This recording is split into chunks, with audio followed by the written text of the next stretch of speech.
We're here today to launch the ICC Women's T20 World Cup 2026, which we are hosting here in England and Wales across 7 iconic venues next summer. To have a home World Cup, to have watched it in the crowd and to have some a competition like that to look forward to next year is really, really special. I want to support women's cricket in as many ways as I can, and I think we all need to find ways to support them, attend the games and root for our favourite teams and all the players. I feel like I've played World Cups all around the world now, and it's going to be so exciting to play at home, play at Old Trafford. I think it's really exciting. The energy today at this event was amazing. Sitting next to Malala, sitting across from Ellie. Energizing, empowering, and I think it was kind of a call of duty. I think today's really important because you brought a whole bunch of people with different perspectives into one room. It's very rare that you get everybody to clear their diaries to do that, and it just goes to show how important it is as well. It'll pass quicker than you can ever imagine. Even the build-up to it, I think the build-up is almost just as special as the tournament itself. You can kind of feel like something is changing. You immediately feel like you're part of it and you're part of a movement. What it means for us to host a World Cup, and I look back as a huge sports fan and think of the Euros for the women and what that did for women's sport, for football. We've now got a chance to go beyond what football did, and for it to become that seminal moment for cricket, for sport in this country. But every time there is a victory, it is a ripple effect. It affects women's salaries and what they get because of their skill set, their dynamic personalities, and the audience that they grow. Everybody wins. I think that it's just a really great opportunity to be able to build now on everything that we've spoken about today, so that next year is just the most amazing summer and it's a brilliant event. We need your support, we love your support, and hopefully you can roar us on to many victories. It's the year that women's cricket breaks into the mainstream and stays there.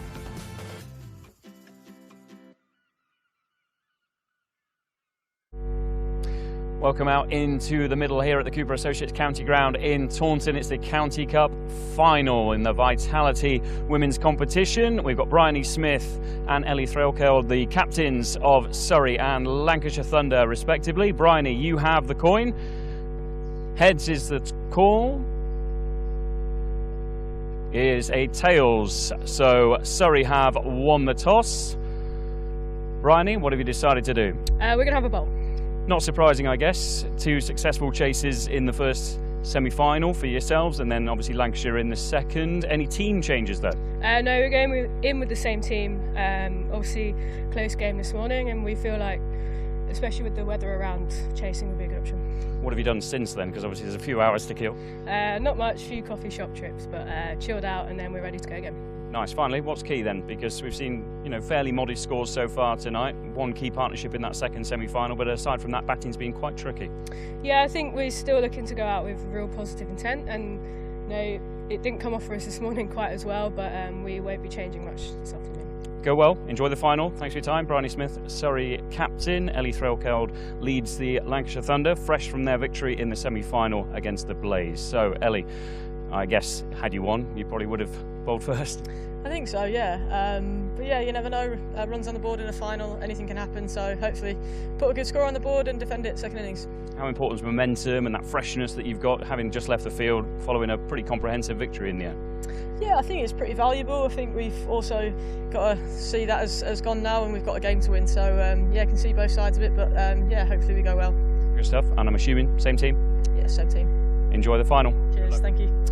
Okay, we've heard from the two captains, and news from the middle is that Surrey have won the toss. They have elected to bowl first. We get underway at 6:45, so continue the excellent support here at the ground. For those watching the live stream, we're going to watch highlights of the two semi-finals coming up now. But this one gets underway at 6:45. Surrey against Lancashire Thunder in the Vitality County Cup Women's Final.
The spirit of cricket is a really precious thing. The spirit of cricket. Does the spirit of cricket exist? It's about the spirit of the game. The spirit of cricket is a bit cliche, but actually it's important to what makes the game.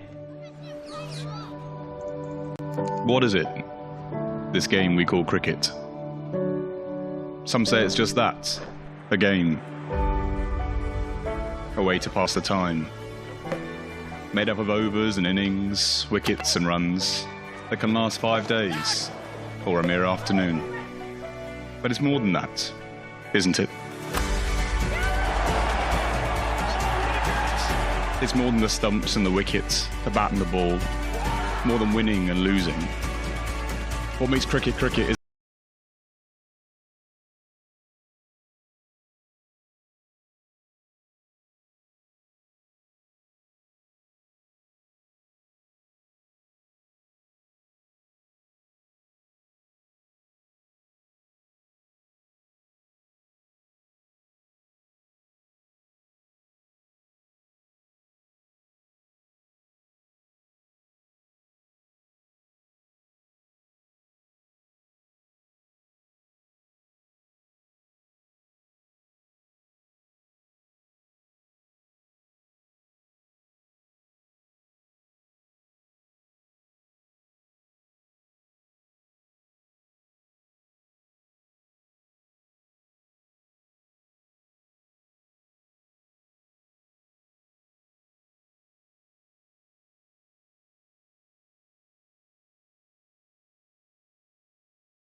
Welcome to Taunton for the final of the newly created Women's T20 County Cup.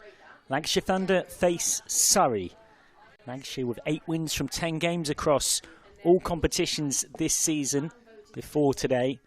You've then got here thanks to winning the second semi-final of this action. Very impressive as well, beating Blaze by 7 wickets with an over to spare. Something of an unconvincing run chase at the start, but a good partnership from Seren Smell and Ellie Frelkeld saw Thunder through to their first major final across the last decade of cricket in what you might call the KSL regional and now county cricket era.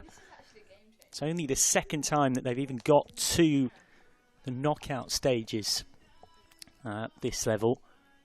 Reached the 2023 Charlotte Edwards Cup eliminator before losing to the Vipers. And apart from that, appearances even at a finals day in a meaningful knockout game have been few and far between for Lancashire Thunder. But they find themselves in this final against a Surrey side who are looking to put a bit of heartbreak right, because pretty much all of this Surrey squad this season is the squad that were the Stars squad last season.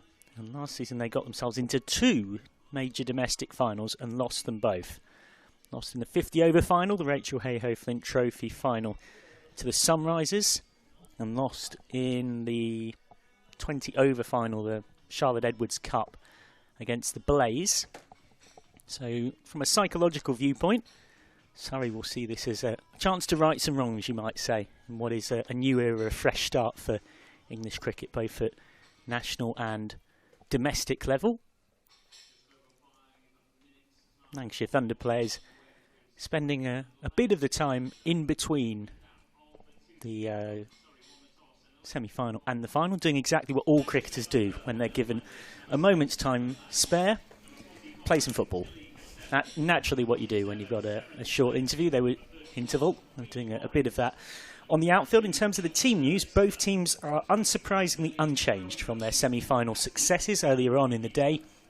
Surrey won by 3 wickets against Bears, chasing down 135 to win. They, much like Lancashire Thunder, made harder work of their run chase than they would have wished, but managed to get home thanks to an excellent 35 from Kalia Moore, 21 not out from Rihanna McDonald-Gate, 12 not out from Alexa Stonehouse, having found themselves in some strife at 62 for 6. So both of these sides have had nervous run chases, so I don't think it's a surprise, Sophie, you'll have to say that either of these teams, had they won the toss, would have chosen to bowl. And indeed, continuing the theme of the day, for the 3rd time today, the side that had the coin come down in their favour have bowled. Surrey win the toss and bowl. Lancashire Thunder will be out there. What are your predictions for this one? Well, I'm hoping it's going to be a bit of a spectacle. I mean, run scoring has looked hard going today, though. But it's a great opportunity for Lancashire to get runs on the board here. You know, both sides that have found themselves in the final managed to chase, but it was a nervous chase on both accounts. So, yeah, it'll be interesting to see how we go. I'm just praying that we get a game in and we get the full allotted 20 over a side game, because that's what a final deserves. And, yeah, fingers crossed we have a good game. Yeah, it does feel like we spent a good portion of the day worrying about the Taunton weather. Not unjustifiably so, because another thing you might have missed on the live stream, because it happened just after that second semi-final finished, is literally moments after the players came off the field, we got a bucketing shower that mercifully was very short, and was so short that the ground staff could get on, get the pitch appropriately covered, and then once that rain had stopped, clear it again and allow us to start on time. So probably a good moment to say thank you to them and everybody here at the Cooper Associates County Ground here in Taunton, who've welcomed us so warmly, from the stewards to those working in the catering, hospitality, operations. And also should thank our brilliant production company, Badger & Coombs. Was just talking to a colleague off air about the camera work that you saw, for example, the reaction shots when Fee Morris got run out. That's a great example of how sports camera work can capture the particular emotions of a particular moment at a particular time. Your umpires, Cabby Brown and Julia Jarvis, who had to be at her very best to evade a straight drive that was heading her way earlier on today. And now here come Surrey and Lancashire with the trophy on the line. Just to confirm on that note that if this game does get abandoned, we do not actually have a bowl off. The trophy is shared. So at every other stage of the competition there would be a bowl out where 5 players are nominated and bowl 2 balls each, and whichever side gets the most out of those 10 they're through, having, if you want to continue the FA Cup metaphor people have been using a lot, 1 on penalties. But that will not happen here. The trophy would be shared in that event, but hopefully we don't get to that. 2 players who will definitely be nervous are the 2 openers, and not just because they're opening in a final, but because of what happened a mere hour and a half ago. Out comes Tilly Kesteven, who was run out by the seemingly somewhat invisible Cassidy McCarthy without facing a ball. And Emma Lamb, who has been in the form of her life, doesn't even begin to cover it, has played her way into the 50 over England squad where she'll head off to after this game. She went for a free ball duck, caught behind by Claridge off Ballinger. Alexa Stonehouse has the ball in her hand. These 2 have just got to find their finals day composure. Yeah, well, Lammy's been in superb form, as you say. Maybe just a little bit of a mishap in the semi-final. She'll be wanting to make amends for that and carry on her superb start to the season, which has obviously seen her called back into that England ODI squad. Stonehouse ready to get us underway. Lamb just taking a final moment to survey the field that awaits her with a deep third and a deep square leg in a 5-4. Power play time, of course.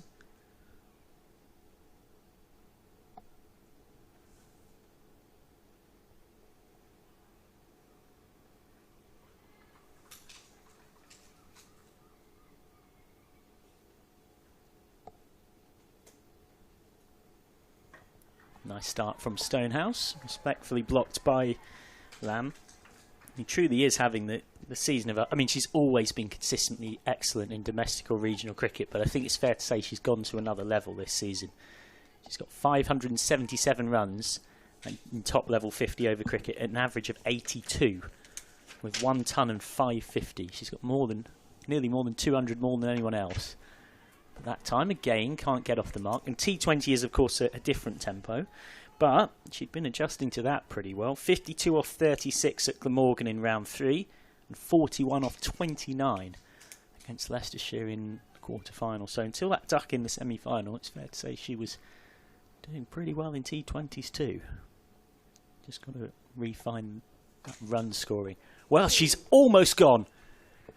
Dropped at short mid-wicket. It was a tough chance. Diving away to her right, and well, sometimes even the best players need a bit of luck, and Emma Lamb was not far off having 2 ducks on finals day. Yeah, gets away with this one, Lammy. It's a great effort from Franklin, who is probably up there with being Surrey's best fielder, and just couldn't grab onto that really tough chance. But that would have been a dream start for Surrey. Kesteven facing her first ball, having been run out without facing in the semi-final, and is playing and missing. Beautifully bowled by Stonehouse. Yeah, not a lot of foot movement there from Kesteven. Haven't seen a lot of the youngster. Obviously, left-hander, looks a tall girl. Looks almost a bit like for the injured Eve Jones at the top of the order. Who's tall in stature too. And that's it. Another lovely bit of bowling in the channel from Stonehouse. Kesteven, who's had a busy week or so. She was in the England development squad against the West Indies last weekend. Made her Lancashire debut on the 19th of May against Durham. She played in the game against Leicestershire in the quarter-final, made 2. Hit hard through point. That's a nerve-settling boundary for Tilly Kesteven, who will feel so much better for having got that right out of the middle. I said she was a like-for-like replacement for Eve Jones, and that's a left-hander's dream. Width outside the off-stump, just like Eve, piercing that gap in front of point beautifully, and she's up and running, and I'm sure there will be a huge sigh of relief on that occasion. Yeah, Sophie Luff alongside me can definitely relate to that from points in one's career that even the very best have, where sometimes you just need a moment that might spark something for her. 5 coming from the first. Lamb with one of them. Lamb now facing one of the great young pretenders of English women's cricket. Star very much bursting through in Tilly Courtine-Coleman with one that slides on. She gets a lot of her wickets with those deliveries that don't necessarily turn as much. It's batters sometimes playing for turn. There's not that many left-arm spinners in the country that actually genuinely turn it away from the right-hander consistently.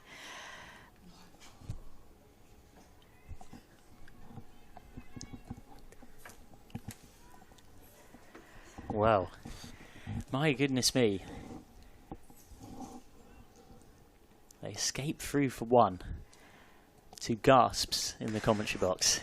Very frantic from Lamb. We saw that in the earlier game. It just looks like she just wants to tap and go, but I mean, it's not a well-judged single. She gets away with it, though. Castaven this time. Straight to mid-off. You do sometimes get players that do get a little bit frantic when they're under pressure. I mean, Fran Wilson's a great example of someone that I've played hundreds of games of cricket with. Swept LBW appeals. And under pressure, she can still be like a rabbit in headlights running between the wickets. It's amazing what pressure does, and a few dot balls, and suddenly you lose the ability to call or judge a single properly. I'm sure she'll thank you for being referenced in that way. For those unfamiliar, Fran Wilson also a World Cup winner back in 2017. As that's nudged away, they are going to take one, and they'll get a single there.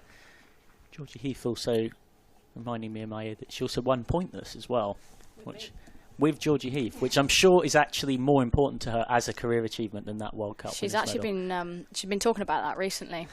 Not many of the girls believed her when she said, "I am a pointless winner." Fran Wilson. She said that you did all the work though, Georgie, for the final question. She said it was a chemistry question. Lamb this time just jabbing into the ground and along towards Gregory, so it's a really good start here from Surrey. The first 2 overs have conceded just 7, and I think you'd have got long odds on Emma Lamb getting a free ball duck in the first game and having just 2 off 6 in the second, but this is a high-class player who, with a moment of just refinding that sparkling form of the summer, could light up this final for Thunder. Yeah, and I've talked about Lamb's running between the wickets and it looking a little bit frantic at times. You know, this is a new partnership for Lancashire at the top of the order. Lamb would have played a lot of cricket with Eve Jones, not just at Lancashire, but in England Academy days as well, so they'll know each other really well, and this is a new one to establish. Well, Castaven there just blocked out in towards the point region, almost just looked up at Lamb with a moment as if to say, "Are we going here?" And McDonald Gay was doing exactly what she should do in that situation, charging in, hunting for that run out. For those maybe just joining us late, wondering in this game why we're talking about, there was 2 run outs at the top of the order for Lancashire in their semi-final. Castaven down the ground, and that's a lot of power through the ball. Stayed tall, didn't really seem to fully time it, and yet she gets 4 for it. Second boundary for Tilly Castaven. Yeah, it's an unbelievable shot, to be honest. A straight pull right down the wicket.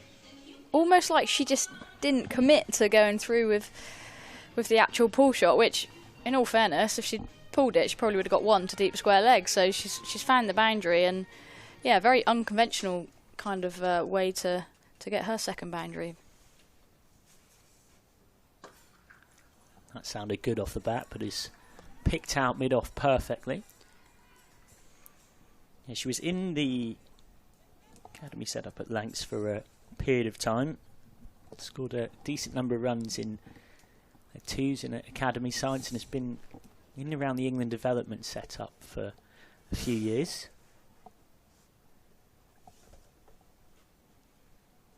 He's got a deep cover point and a deep square leg here, Stonehouse. Again, Kesteven with a shot that sounded very nice off the bat, but straight at the fielder.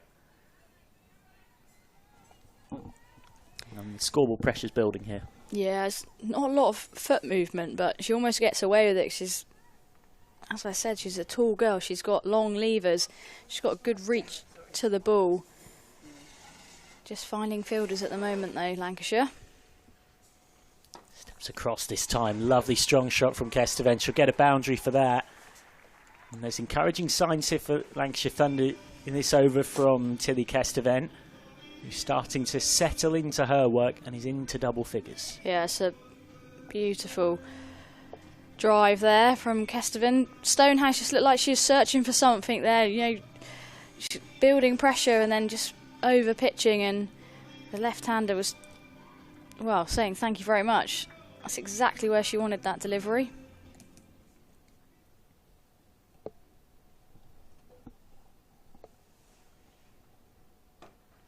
Down the ground from Kesteven. It's another good straight shot, and it's another boundary for Tilly Kesteven. And that, in terms of the control of it and the timing, was as good as anything we've seen from her today. 19 without loss after 3, and it's the big over that Lancashire Thunder needed, 12 off it.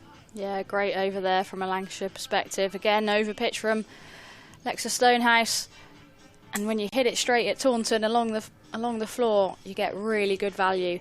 You're not chasing that down, whether you're rapid at mid-off or mid-on. You're just not stopping it here, and it's been a good start from Lancashire. Very different to their semi-final start, at least. Yeah, for those joining us a little later on, by this point, chasing 90 to win off 16 overs, they were 19 for 3 after 4.3 overs. So this is a significant boost on that. McDonald Gay. Little too wide, a little too full, but didn't Lamb put it away well. It's one of Lamb's great areas of strength, square of the wicket on the offside. You can't give a ball like that to a player as good in that area as that, and Emma Lamb punishes it. Her first boundary. Yeah, Emma Lamb at her best there. It's beautifully guided. Just behind point, McDonald Gay, Herring Fuller wants to see if there's that lateral movement, which there was a little bit of shape away.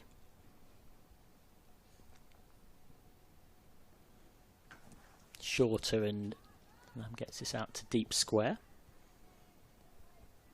Rihanna McDonald-Gay, who had an excellent season last season, predominantly with stars, of course, and Oval Invincibles, winner in the 100 as well once upon a time.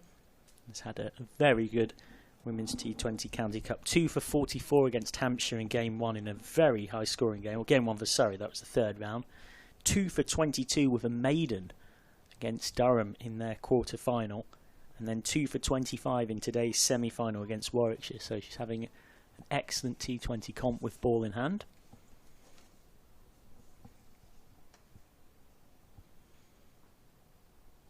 We'll have to re-bowl that one.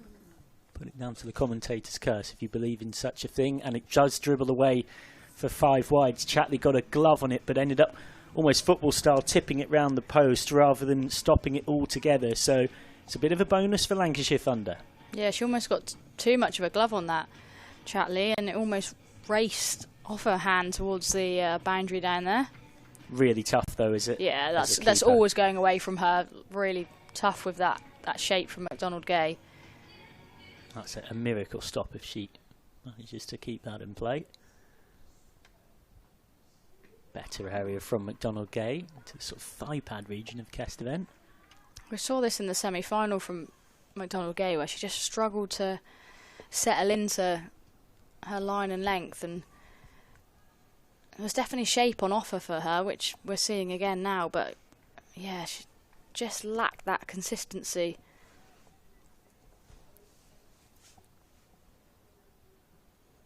Much better delivery from Rihanna McDonald-Gay. It's deliveries like that are why she got her England debut last September in the series against Ireland. Picked up a wicket in both the T20 and ODI formats. Just that classic thing with any young bowler, always working on that consistency.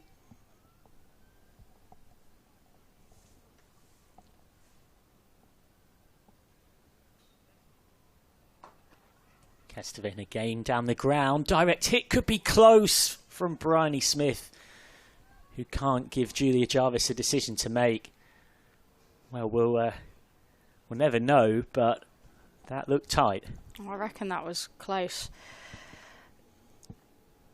It's really interesting, you know, like almost like dive, and the umpire doesn't have to make a decision in a way on those tight ones. But so often you see girls trying to evade the ball coming in. Actually, just make sure you get in first and foremost. Dot ball from McDonald Gate.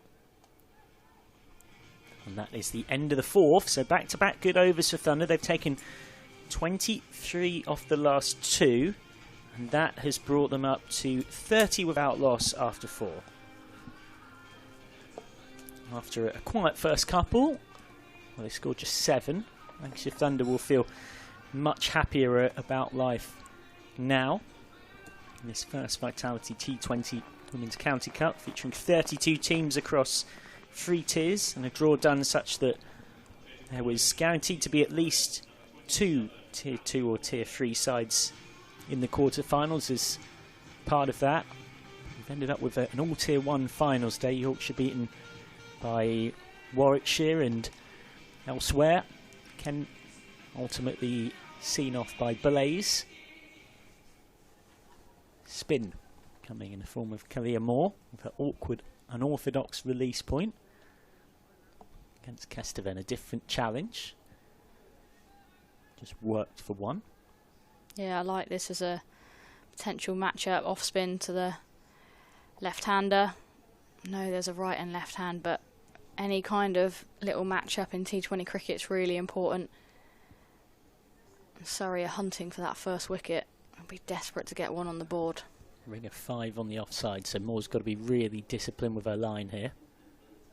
Can't really offer width like that, and slightly got away with it because it was hit straight to Stonehouse at backward point for 1. Moore will want to be a little bit tighter with her line than that if she can. So much movement when the batters rotate strike as well. There's almost 3 fielders racing across the wicket to get to the other side. LBW appeals. It's Kesteven. Umpire Gabby Brown not interested. Yeah, they've got for Kesteven a long on and a long off, I should say, and a deep mid wicket as the 2 out.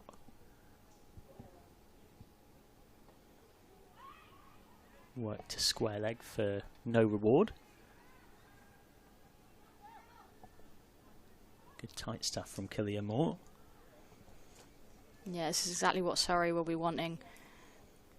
Almost trying to build that dot ball pressure to force Lancashire into making a mistake. Coming around now, but that's short. Not a good ball from Moore, and it was put away beautifully by Kesteven.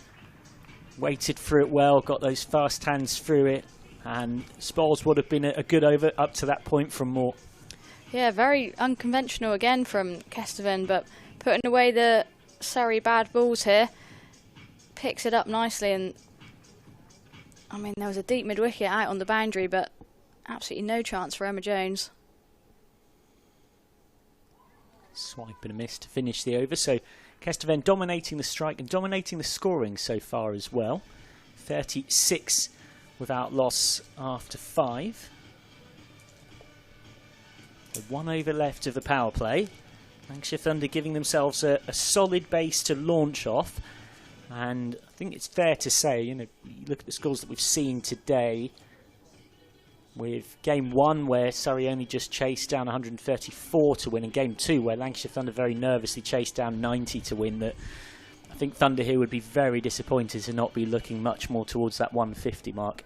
Yeah, I absolutely agree. I think that's definitely on the cards as we see more spin from Courtine Coleman, and that is glorious from Emma Lamb. Well, it's shots like that is why Charlotte Edwards wants Emma Lamb in a 50 over squad for England, and with more batting like that, there's every chance you might see her in some T20s soon as well. That is absolutely perfect in terms of controlled aggression against spin. The footwork turns it into a half volley, the straight blade coming through. It is maximum aggression with minimum risk. There is a long on, but it was such a straight strike. All long on was doing was fetching it. Short and wide. It's a good diving stop at point. Sure, it's only 1 rather than 4. Yeah, McDonald Gay there. Really good work. Again, Surrey fielders. Bryony's having to ring the changes with the left-right hand combination at the crease. Just jabbed away. They do get 1 here. And it's the first time all day that we've really seen a side in a power play set a solid foundation for what might come. All 4 batting innings across the day have essentially seen a version of chaos and wreckage at the top, and then those onward trying to rebuild. Short, and not certain of what that came off, but it will be one of, well, it will be a bye. It's given us eventually by umpire Jarvis. Almost like they've got some of their nerves out in that semi-final. It's like, Yeah. well, we've done what we came here to do. Like, we're into the final now. Let's just enjoy it. Hit hard down the ground. 4 more for Kesteven. And almost all of her runs have come in that straight V. A real area of strength for Tilly Kesteven. And she is on to 28 off 22, having really struggled for runs in the Lancashire Thunder shirt in her early appearances this season. She's looking good. They don't have to worry about running between the wickets when you're Yeah, striking the ball for 4 more often than not. One way to settle any nerves in that regard. Very good power play. Easily the best power play any side has had today, but still 1 ball left of it. It's a single to complete it, so they've managed to go at exactly 8 and over Thunder, who find themselves 48 for none after 6, and they will definitely be the happier of the 2 with that. After some more thoughts from Sophie Luff, she'll be joined by the fantastic Georgie Heath. Yeah, definitely Lancashire's power play here. Surrey, their body language looking slightly deflated, haven't picked up a wicket in those first 6 overs, and they'll know that, you know, bowling first, they'd have hoped that they could at least break this opening partnership and get into that Thunder middle order. We're going to go back to pace. I think it's going to be Phoebe Franklin from the River End, and I hate to say it, but the Quantocks have completely disappeared, Georgie. Yes, they have. I can't add any optimism to that one, sadly, but you never know. You just never know. Maybe it's not true, and maybe we've all just made it up. But you know what? Sometimes I think maybe a few Surrey fans would be hoping for a little bit of rain, because at the moment it's just raining runs for Lancashire Thunder. They went through that wobble in the semi-final, and they seem to have sort of brushed off those cobwebs, come out in the final and gone, right, we've had our wobble, we've had the stress of finals day, and now they're just carrying that momentum from that semi-final. She's down on 1 knee there as Kesteven, as Franklin starts for the first time this evening. Just struck on the thigh pad, not quite in the unmentionables as it would be in the men's game. Not to say it doesn't hurt. Just changing the field here slightly, Surrey. We've got 3 out on the leg side. Deep cover.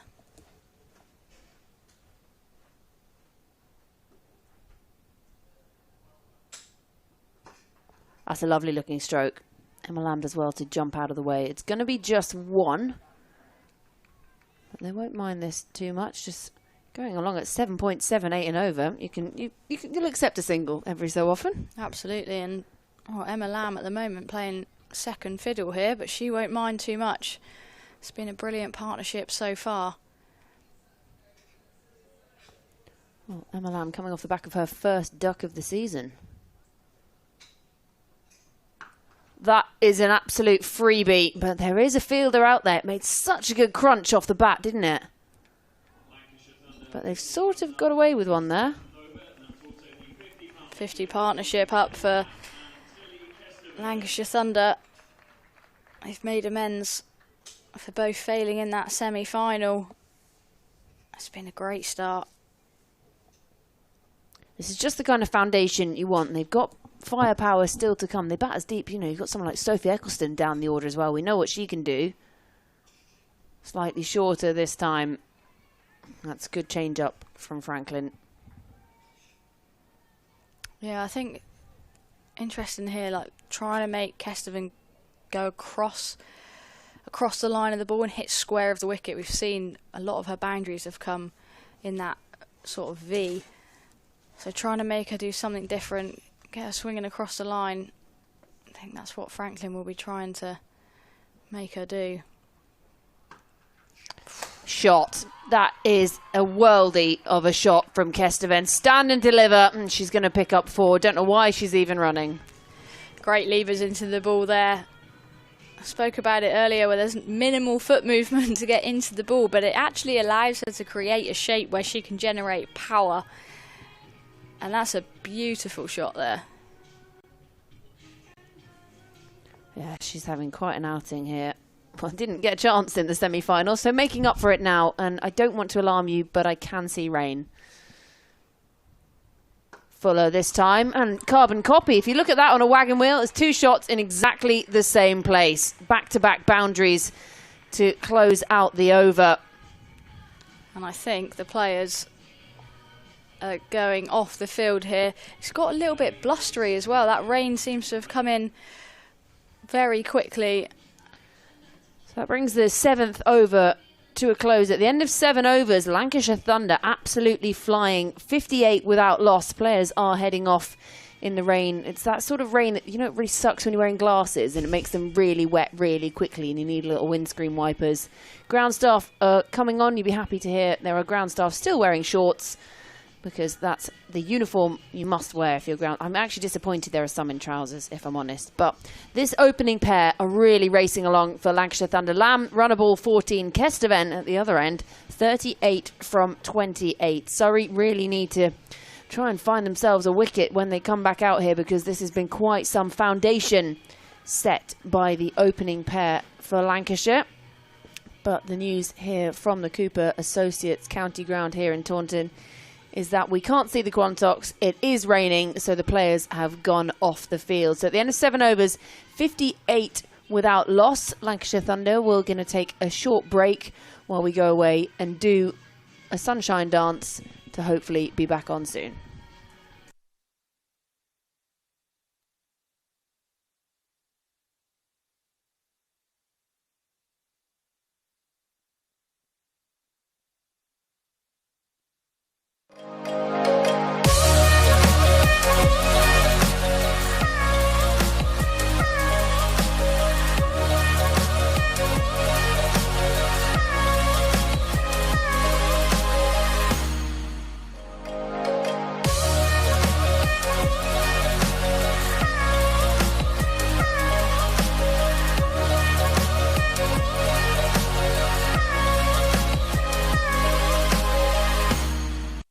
The spirit of cricket is a really precious thing. The spirit of cricket. Does the spirit of cricket exist? It's about the spirit of the game. The spirit of cricket is a bit cliche, but actually it's important to what makes the game.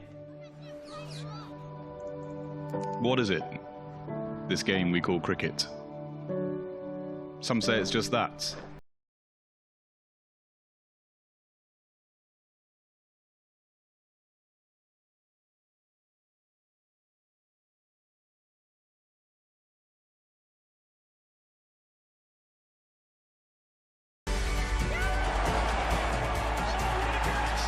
It's more than the stumps and the wickets, the bat and the ball, more than winning and losing. What makes cricket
We're here today to launch the ICC Women's T20 World Cup 2026, which we are hosting here in England and Wales across 7 iconic venues next summer. To have a home World Cup, to have watched it in the crowd and to have some a competition like that to look forward to next year is really, really special. I want to support women's cricket in as many ways as I can, and I think we all need to find ways to support them, attend the games and root for our favourite teams and all the players. I feel like I've played World Cups all around the world now, and it's going to be so exciting to play at home, play at Old Trafford. I think it's really exciting. The energy today at this event was amazing. Sitting next to Malala, sitting across from Ellie. Energizing, empowering, and I think it was kind of a call of duty. I think today's really important because you brought a whole bunch of people with different perspectives into one room. It's very rare that you get everybody to clear their diaries to do that, and it just goes to show how important it is as well. It'll pass quicker than you can ever imagine. Even the build-up to it, I think the build-up is almost just as special as the tournament itself. You can kind of feel like something is changing. You immediately feel like you're part of it and you're part of a movement. What it means for us to host a World Cup, and I look back as a huge sports fan and think of the Euros for the women and what that did for women's sport, for football. We've now got a chance to go beyond what football did, and for it to become that seminal moment for cricket, for sport in this country. But every time there is a victory, it is a ripple effect. It affects women's salaries and what they get because of their skill set, their dynamic personalities, and the audience that they grow. Everybody wins. I think that it's just a really great opportunity to be able to build now on everything that we've spoken about today, so that next year is just the most amazing summer and it's a brilliant event. We need your support, we love your support, and hopefully you can roar us on to many victories. It's the year that women's cricket breaks into the mainstream and stays there.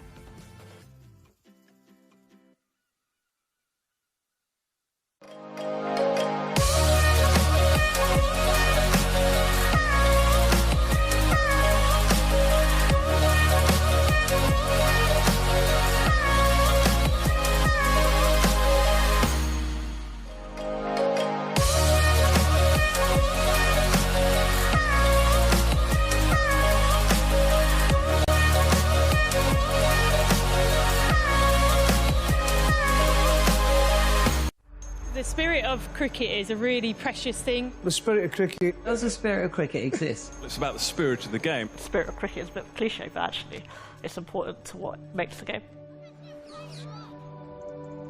What is it? This game we call cricket. Some say it's just that.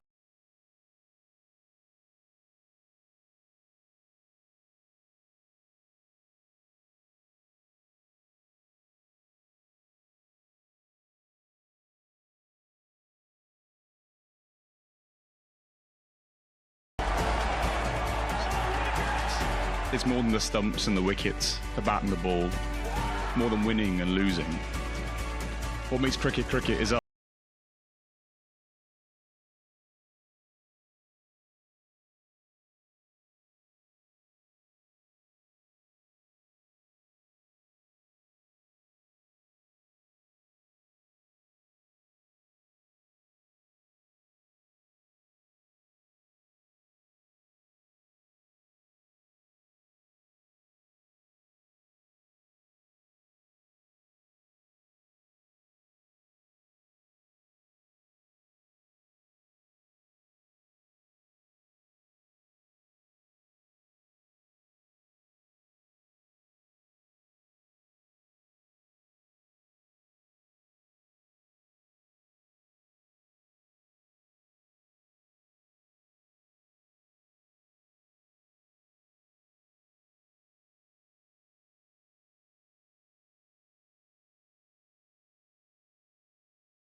We're here today to launch the ICC Women's T20 World Cup 2026, which we are hosting here in England and Wales across 7 iconic venues next summer. To have a home World Cup, to have watched it in the crowd and and to have some a competition like that to look forward to next year is really, really special. I want to support women's cricket in as many ways as I can, and I think we all need to find ways to support them, attend the games, and root for our favorite teams and all the players. I feel like I've played World Cups all around the world now, and it's going to be so exciting to play at home, play at Old Trafford. I think it's really exciting.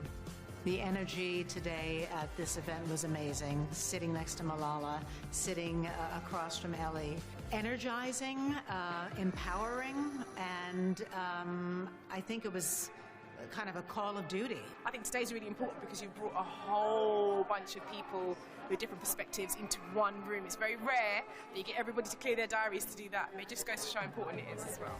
It'll pass quicker than you can ever imagine. Even the build-up to it, I think the build-up is almost just as special as the tournament itself. You can kind of feel like something is changing. You immediately feel like you're part of it and you're part of a movement. What it means for us to host a World Cup, and I look back as a huge sports fan and think of the Euros for the women and what that did for women's sport, for football. We've now got a chance to go beyond what football did, and for it to become that seminal moment for cricket, for sport in this country. But every time there is a victory, it is a ripple effect. It affects women's salaries and what they get because of their skill set, their dynamic personalities, and the audience that they grow.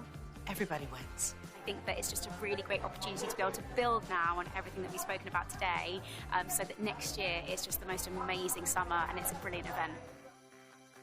We need your support, we love your support, and hopefully you can roar us on to many victories. It's the year that women's cricket breaks into the mainstream and stays there.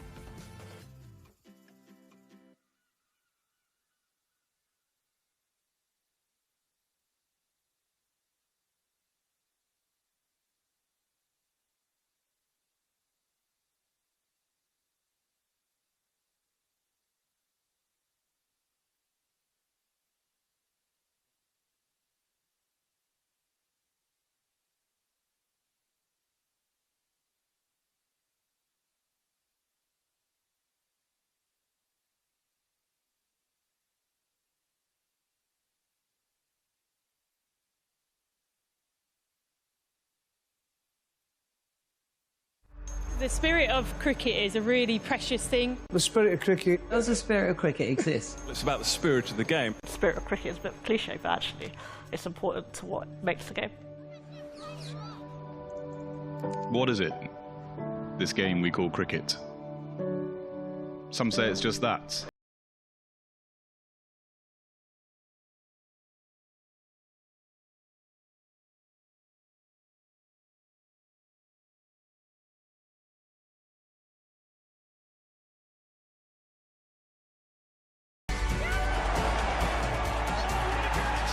It's more than the stumps and the wickets, the bat and the ball, more than winning and losing. What makes cricket cricket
Hello and welcome back to the Cooper Associates County Ground here in Taunton. And the good news is the rain has stopped, the lights are on, and there is someone home, and that is us. That is Lancashire, and that is Surrey. The flames are on, and the two Lancashire batters are just striding out to the middle, surrounded by the blue of the Surrey fielders. So gone along really nicely so far here.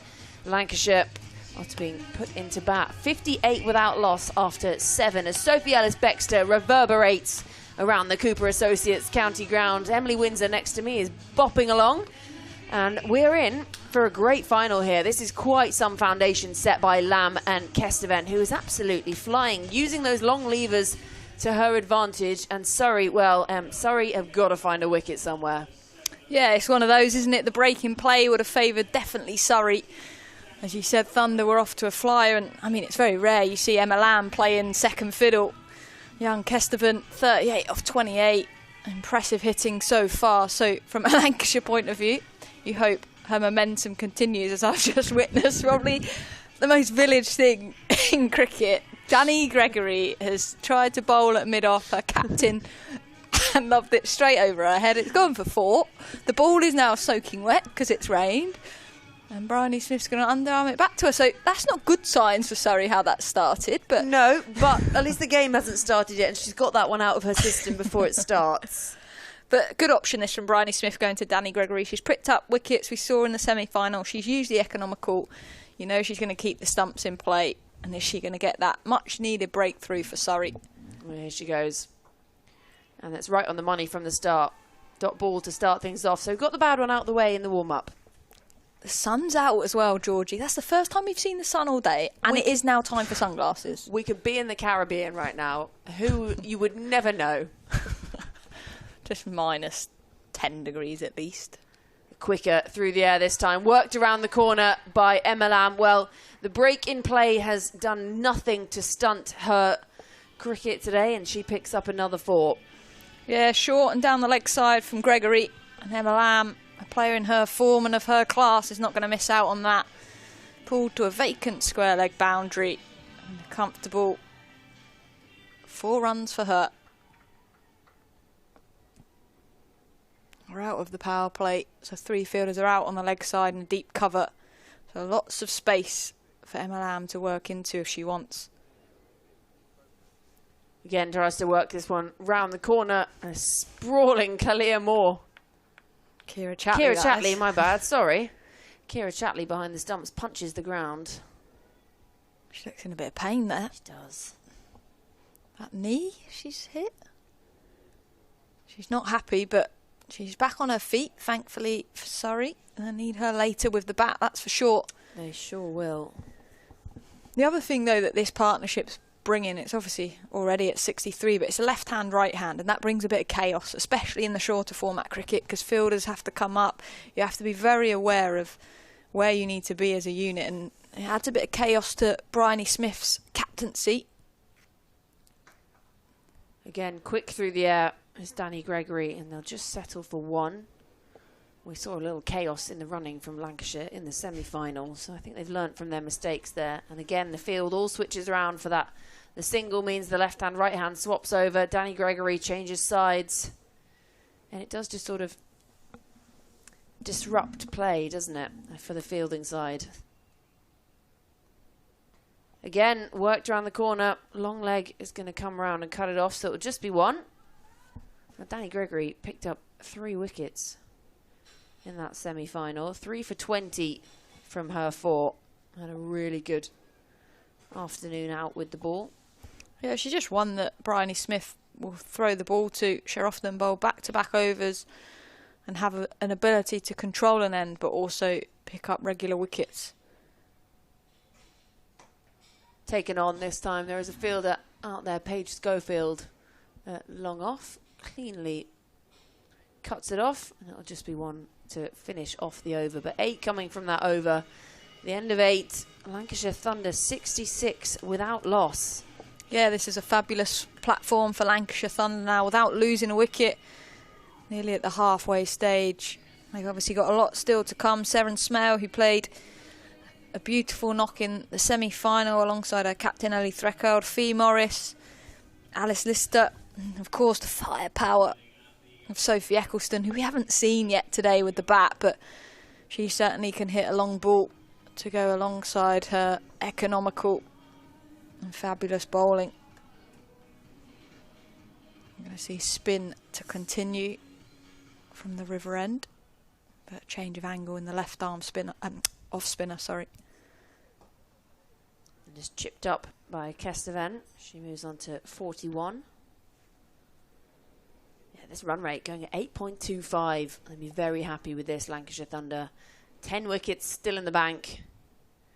And it sort of gives that opportunity. They really can just start to express themselves in their batting, take it on. You can take risks later on because they've got the wickets in hand, they've got the foundation set, and they know they've got firepower all the way down the batting lineup. Yeah, and they've just played smart cricket, haven't they? They've played strong cricket shots, hit the space, hit the pockets. Well, she's fallen over in the middle of the pitch there, Kesteven, and then I think she was deciding against throwing it in, Paige Schofield. She could see that she'd fallen over in the middle, and you can see she's indicating there she slipped. Good sportsmanship from Paige sportsmanship. Schofield. Appreciate that from Paige Schofield. You get the good sporting good points. Egg. A good egg. You get the egg points. And that's worked around the corner. And that's going to be 4. Yeah, again, quicker, flatter into the pitch, down the leg side. Emma Lamb is not going to miss out on that. Whether they're struggling to grip this ball, you're seeing Kalia Moore wipe her hands into her trousers. Obviously, it is wet. The outfield you can see is skiddy. So, but they've got to find a way to counteract this. It's not an excuse. Again, you just see that ball hit the deck and lift off. So it is sometimes harder to field, harder to bowl, but there's got to be towels out there. You can't use that as an excuse for bowling. Not in the area she would want. Great use of the feet by Emma Lamb. It will just be 1 this time. Again, got to see that field change as a left-hander now on strike. Tell you what, if she whacks this one for 4 or 6 now, Paige might not be so happy with her sportsmanship decision. No, perhaps not. She can feel maybe there'll be some good karma coming her way when she gets a chance to bat. Dug into the pitch, smacked straight back over the head. And can't cut it off this time, so 4 more. 10 already off this over. Kesteven moves on to 45. Yeah, she seems to have this unbelievable way of limited foot movement, but a very impressive hand speed and hands through the ball. She accesses and hits very straight. We've seen a few strapples. That's my favourite. Strapples? Shot, straight pulls. But she's hit definitely in that V in front of her. Yeah, there's the lack of foot movement again. Luckily it's wide down the leg side, but they're almost cemented in at times. It's not quite out of the textbook. It's not, but it's very effective and very impressive. Her ball striking, her timing has been pretty supreme for Thunder so far. This time she's struck on the pad, and there's a big appeal from Kalia Moore as they give chase. Umpire unmoved. So again, an expensive over at the end of 9. Lancashire Thunder absolutely racing along. So 2 off the final ball there. Yeah, racing along. End of 9, 79 without loss. Kesteven unbeaten on 45 from 33. Emma Lamb keeping her company, 25 from 21. And you can see the discussion in the middle of the pitch there. 2 very happy opening batters. Tell you what a replacement for Eve Jones. Obviously out injured, unfortunately, from a Thunder point of view. But Kesteven, like for like left-hander, is coming in and playing an impressive knock, fearless. And really making Emma Lamb's job easy at the other end. Gregory for her second. Full toss. Not quite given the full treatment out the middle of the bat. It goes down to long leg. 1 more to Emma Lamb. Well, Kesteven is on 45 from 33. She made nothing today in the semi-final because she was run out without facing a ball. And she made 2 in their T20 against Leicestershire. So this is quite some step up. She went from 2 to 0. She's now unbeaten on 45, eyeing up a potential half-century in a final. Yeah, I'll tell you what, it's a way to make a name for yourself. the extra pressure of a final, but these youngsters now are so fearless. She's 20 years old. She's got a bright future ahead of her, that's for sure. To have the experience of Emma Lamb at the other end, opportunity to play in finals when you're a youngster is only going to make you a better player in the future. Finds the outside edge this time, and that looks like it's going to race for 4. Yes, it is. She picks up 4 more. Doesn't matter if they're scratchy. Runs is runs. It still goes down as 4 in the book. She moves on to 49. Yeah, and crucially for Thunder, this run rate keeps climbing up at 8.84 and over now. Surrey need to find a way to make a breakthrough, build some pressure, whether that be dot balls, but at the moment there's a loose delivery every over that's allowing them to punish and pick up boundaries as well as rotating the strike. Kesteven on 49. Finds the outside edge again. The nervous 49, you can see that she would have smacked that through if she wasn't on 49. She actually moved her feet a little bit more that time. That's worrying. Yeah, that's worrying. Put them back down. Bryony Smith just having a look at the ball there. Yes, it's very damp, Bryony. I can tell you that from here. Where are they going to find this wicket from? They need a little bit of magic from somewhere to Surrey because this is getting away from them. This foundation been set. Kesteven moves to her maiden 20 over 50. And it's in this final. What a knock this has been from the young opener. 20 years old. She's made 50 in a final for Lancashire. The first time Lancashire have made a final. And she has really stamped her authority on this. Brought in today. The lack of Eve Jones even up the top. And that's a fine knock. Yeah, highly impressive for me. The young left-hander's definitely got a bright future ahead of her. This one just turned around the corner by Emma Lamb. As you say, not often we see Emma Lamb playing second fiddle, but that brings the over to a close. 1 coming from the final delivery, and in the end, again, 7 runs off the over. So halfway through here, 10 overs gone. Lancashire Thunder 86 without loss. Yeah, I think just going back to that, Tilly Kesteven innings, she's had the ability to hit straight down the ground, as you can see in some of her highlights there. Good hand speed. She's hit the variety of bowlers, spin and seam. Well, some impressive strokes actually through extra cover of the front and back foot. And she's got a bright smile as she reaches her 50, and rightly so. And her teammates loved it too, both from the dugout and some opting for the warm balcony upstairs.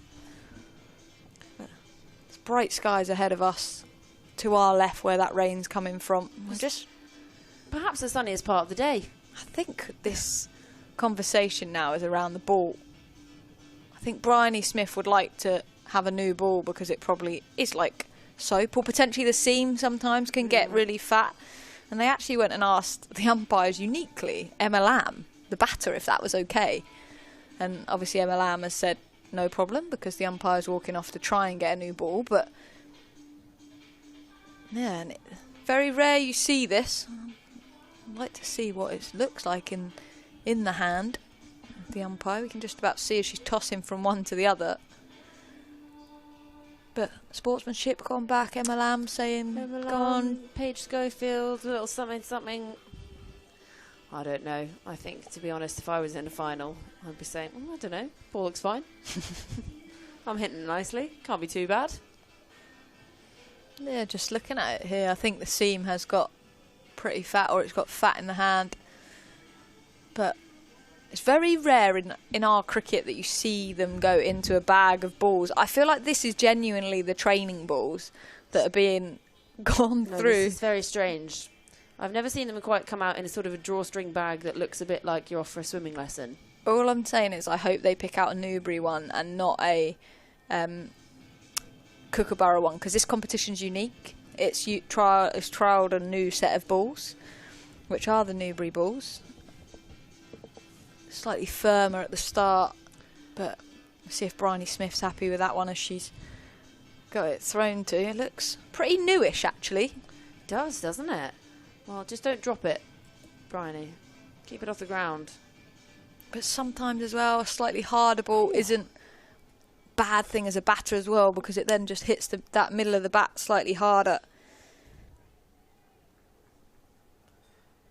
But we're going to see Tilly Courtine-Coleman, who is such an exciting young cricketer as well. So many left-arm spinners in the game at the moment. But she flew in the 100 for the Southern Brave last year.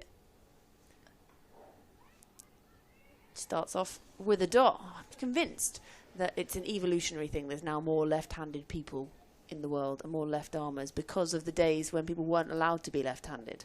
And it's finally coming back. Do you remember there's a time back in the day people weren't... That's massive. Straight down the throat. The fielder, though, not quite got a hold of it. That's the slightly shorter boundary as well out there. And finally, they make the breakthrough. I thought she'd got a hold of that, but no. Kalia Moore hanging out on the boundary.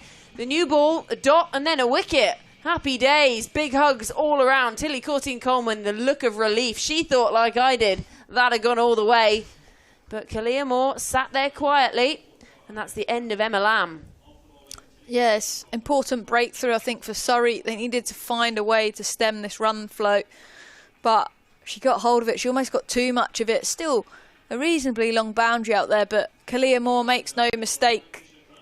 Just poised herself and took a good catch. So that breakthrough that Surrey very much needed. The form player of Emma Lamb goes for 27. But in comes another player who spent a lot of time in the middle in the semi-final, Seren Smale. Yeah, unbeaten on 35 from the 42 she faced. 2 4s and a 6 on the way to that. So a very accomplished young player.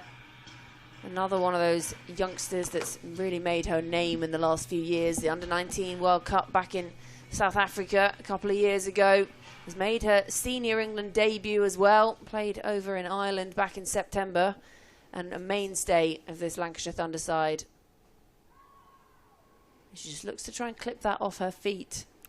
Yeah, good delivery that by Tilly Courtine-Coleman. You can see what she's going to try and do here is cramp her for room.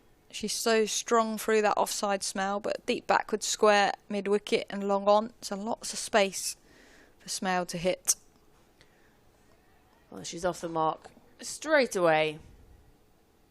And Kesteven still out there, unbeaten on 50. Smale's going over to you. Yeah. I did it earlier. You put your feet up for a bit.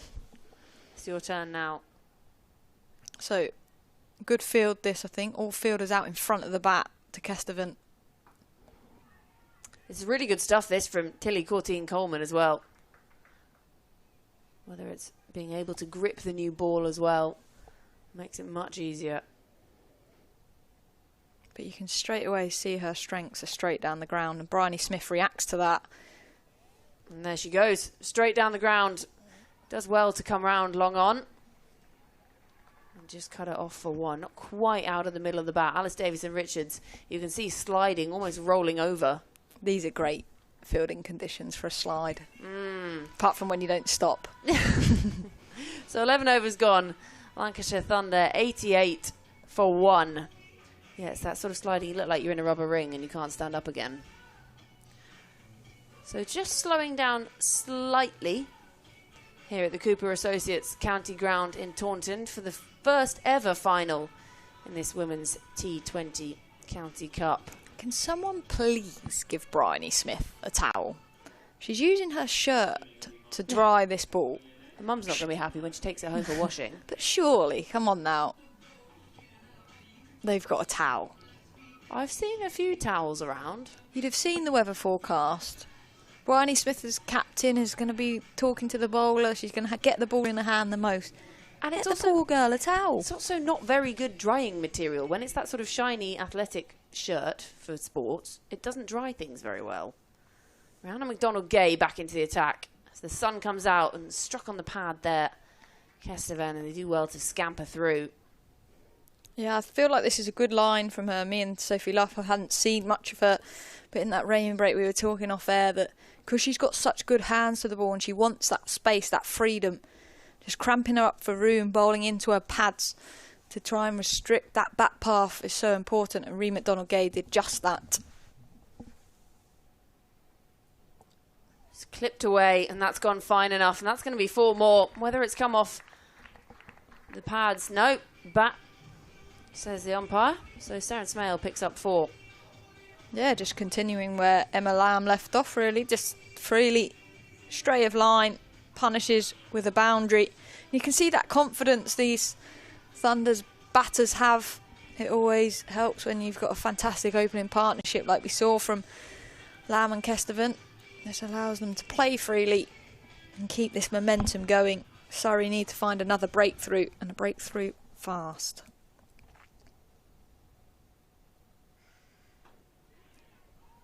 Yeah, it's nicely bowled, but also really well played. McDonald Gate flailing arms as she chased that one down.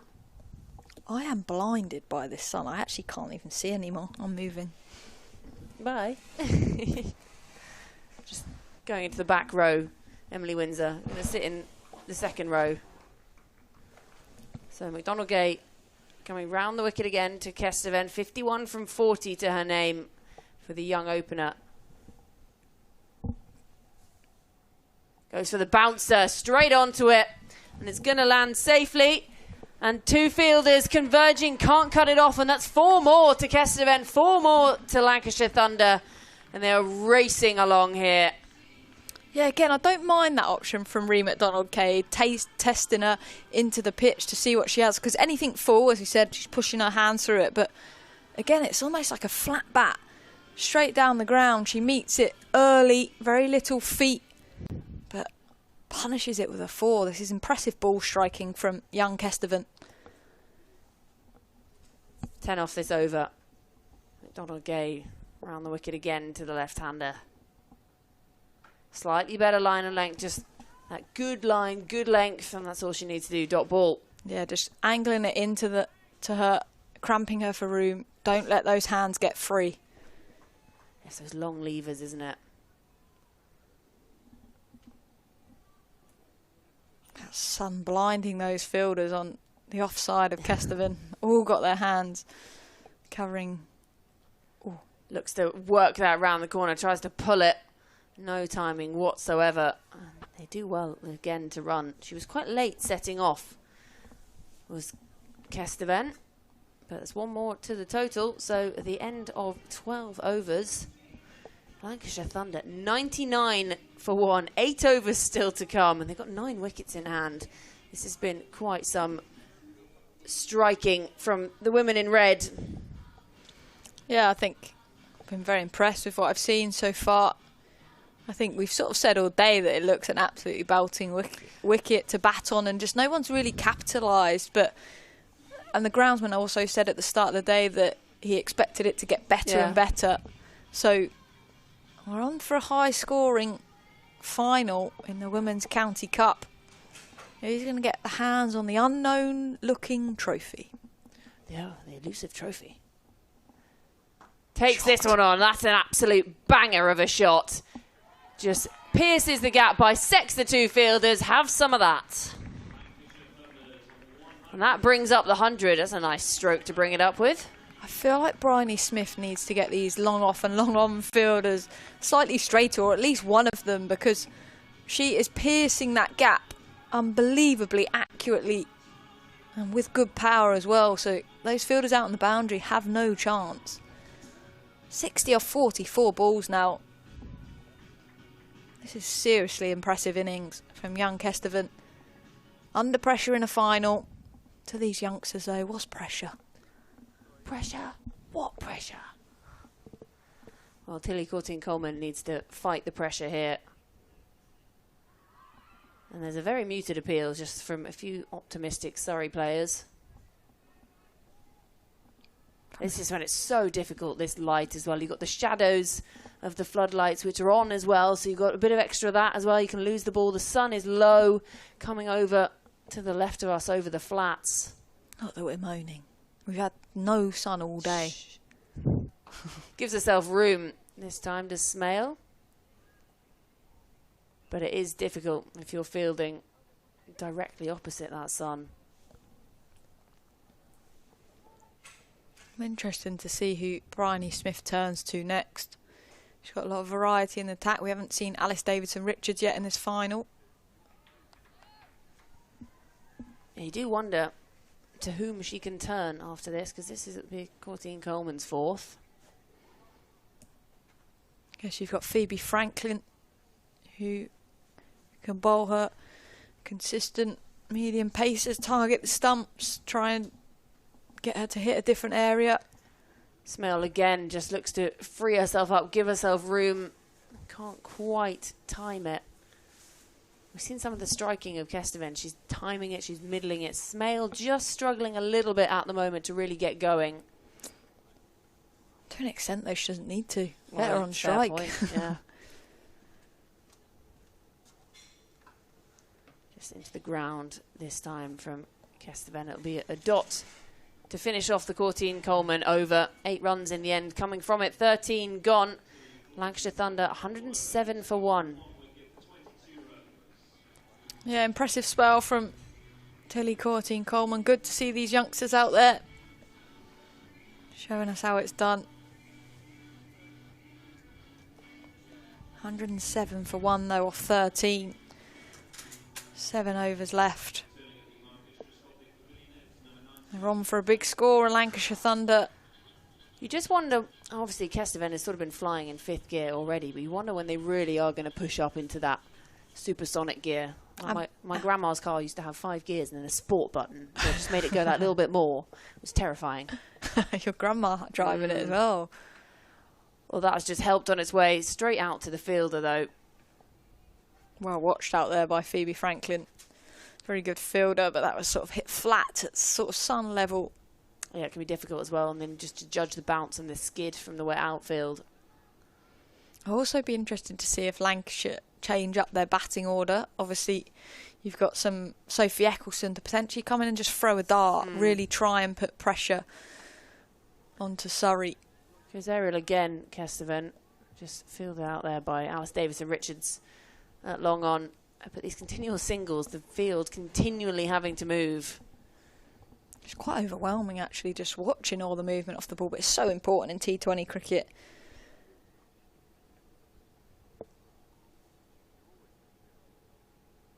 Use their feet, helps it on the way again.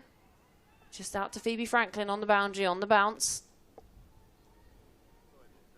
Yeah, I just need Bryony Smith to find a way to string some dot balls and potentially put these batters under pressure, but at the moment it's pretty easy.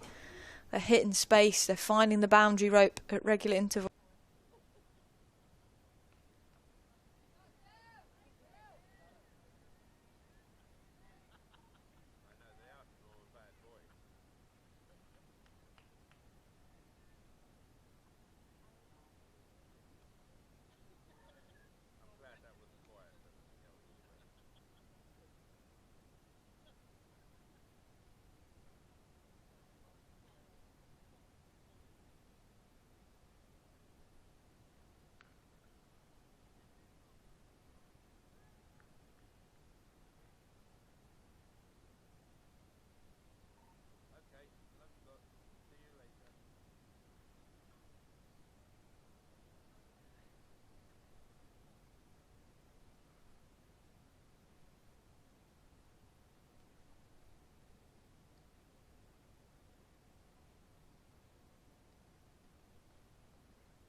Bouncer this time, top edge.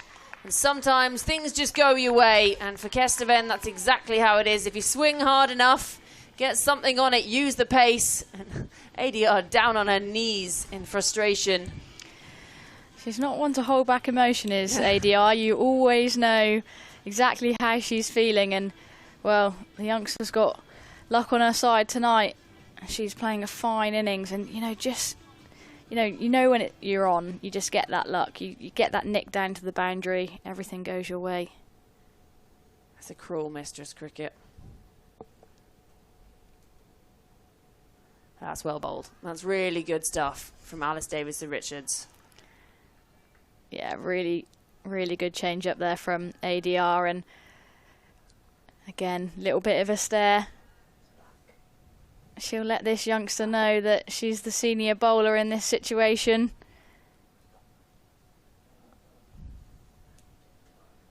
Pumps those arms full and just flat batted along the ground. One more to her total. 68 she moves on to. She's hit a lot of runs through that mid-off region, hasn't she? Yeah, that wagon wheel sort of just... A lot of it is straight out in front of her in the V, isn't it? Up towards the Lord Ian Botham stand as we look at it. A Smale on strike. And she looks to work this round the corner, just goes backward of square. She'll pick up one and she'll be on strike for the beginning of the next over. I'm going to step out, leave you with the words of Sophie Luff before the wonderful Michael McCann returns. Thanks, Georgie. Moving into the last 5 overs here then at Taunton. The sun is shining down now. The shadows of the floodlights are starting to appear across the ground. We're getting blinded up here in our commentary box. And Lancashire Thunder are well on their way to a very respectable total here, which in a final runs on the board. Michael, how many do you think they'll be looking at? From here, I mean, 10 and over feels very achievable with... I think Kesteven in particular set and the hitters in the hutch. So I get 173 as Gregory is driven through the covers. Nice tumbling stop by Bryony Smith for one. I mean, I know we've discussed it a little, but surely the likes of probably Theme Morris, Sophie Eccleston have got to be the ones that you send out next. You're optimising now for maximum boundary percentage in what remains. And that is potentially another boundary off the trusty outside edge for Kesteven. A little bit of luck, but she's earned that with some magnificent shots elsewhere in the piece. And this is quite a story that is developing here. This is a player who hadn't really broken through at Lancashire Thunder this season. And in the rare chances she'd had not really scored runs. And suddenly, in a final, she is 72 not out. Yeah, brilliant from the youngster. You can't set a field to that, unfortunately. It's very frustrating. And she'll get one here down the ground.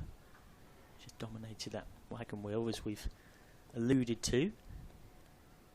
I did jokingly say downstairs with a couple of friends that Eve Jones will be finding it hard to get back in at the top of the order at this rate. Do you know what very jokingly just came into my mind on a similar note, which was who needs Eve Jones? Now, of course, I'm being extremely sarcastic there, but the point is that it's great credit to Tilly Kesteven in the knot that she's played. As that's well stopped by Smith at the expense of one at extra cover. I think this is the beauty of this County Cup competition as well. Eve's obviously injured, they have to fill that void, but they've given the youngster an opportunity and she's shown what she can do. So even though we've got 4 Tier 1 teams here today, what a story this could be.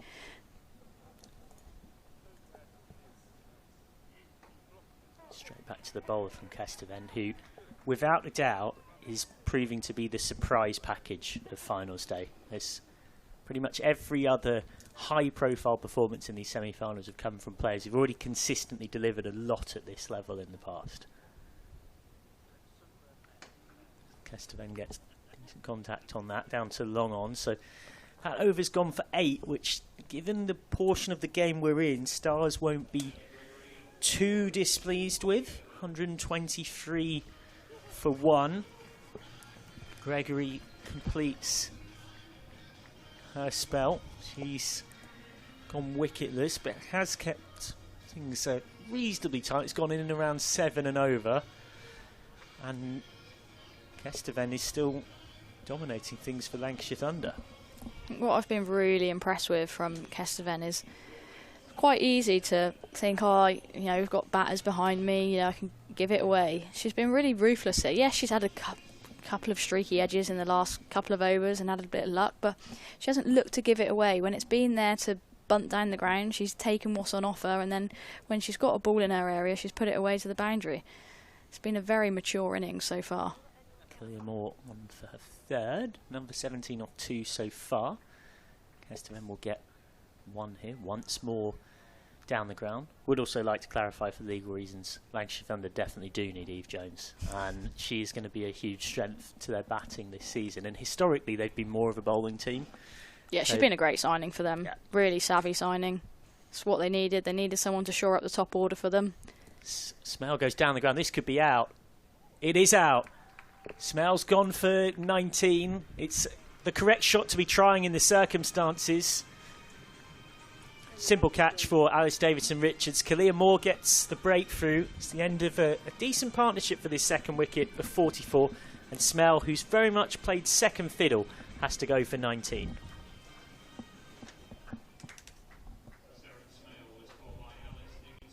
Well, in the circumstances, it's the correct shot. It's time to press the accelerator button for Lancashire Thunder. Many good hitters left in the hutch. Was trying to clear ADR at long on. You mentioned that phrase earlier, hitters in the hutch. I've not heard that one before, but you know, we're going into the Vitality Blast, and I might be using that one around around the girls. I'll take the copyright on it. Yeah. Pound per use. Don't worry, girls. We got hitters in the hutch. But particularly at this point, you know, you don't want to get too simplistic with the baseball analogy, but when you know, it's an equivalent of bases loaded. You know, it is optimised for 6 hitting time. It's not build an innings time. 132 for 2. Fee Morris comes out with a licence to thrill, and she is so often a joy to watch with bat in hand. And watch out for her scoops and ramps here against Moore. She's very good at that against spin. And that time she's off the mark, fielded by TCC at short fine leg.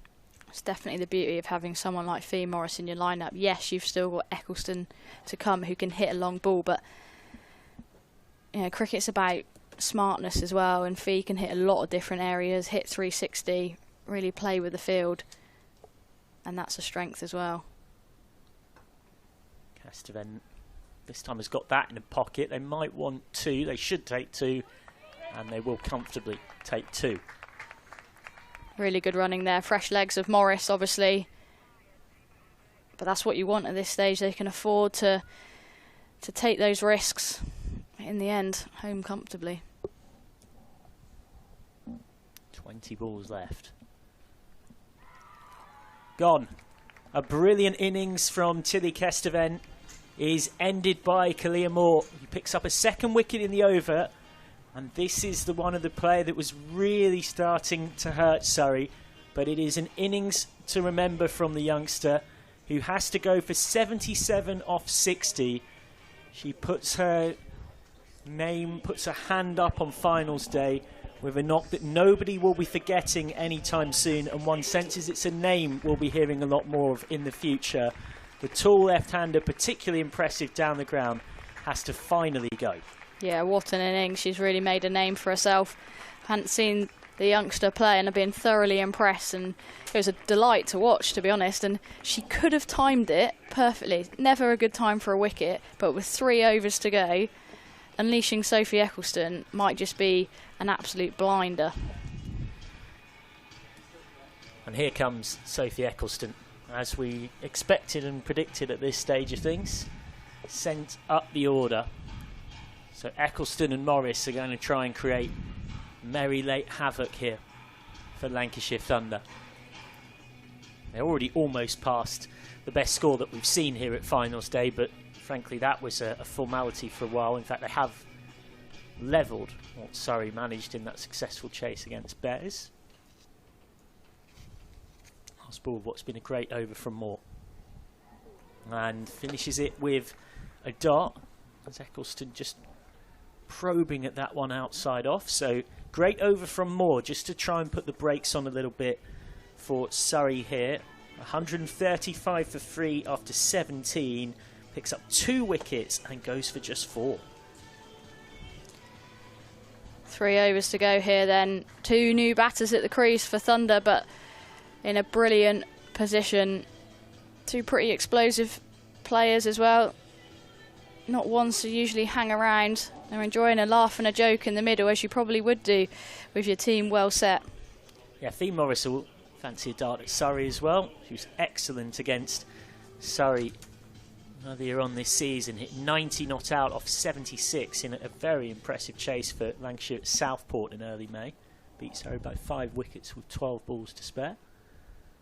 And there is Morris getting funky, as we've mentioned might happen in the previous over. She knows that short fine leg is up, so she's just got to beat that fielder. Yeah, I think McDonald-Gay's going to change her pace here as well. I think she took pace off on that delivery, which made it hard for Fee to almost try and catch that one up down the leg side, and obviously not called a wide because Fee had got across to that offside. Down the ground, what a shot that is from Morris. No chance of cutting that off. 1 bounce 4. Super shot. We've talked about how she can score all round the wicket. Her first boundary, and it's as good a strike of the ball as we've seen all day. Yeah, quality strike there from Fee. She's definitely got touch, but she's got power when she needs to access it as well. And notably, Taunton, you usually get a lot more value for hitting the ball along the floor, but I think just with this slight rain and under the lights as well, it's almost just skipping on and skidding on the outfield. So I think it is going to be hard to defend on this wicket and on this outfield. But yeah, I mean, Lancashire look well set for 160, 165 at least. Full toss and a clever little paddle from Morris. It's what she wanted to do with the first ball of the over, and that is Fee Morris all over. Hard and straight down the ground for 4, and then the very next ball through fine leg for another boundary. Yeah, just really hard to bowl at, and yes, McDonald-Gay's aired on that occasion. It's the perfect ball Fee Morris wants. It's the full toss. She can just help it on its way. It had pace on it as well, which is going to race away to the boundary. They're going to make another change in the field here. Covers come up into the ring. Long off goes back.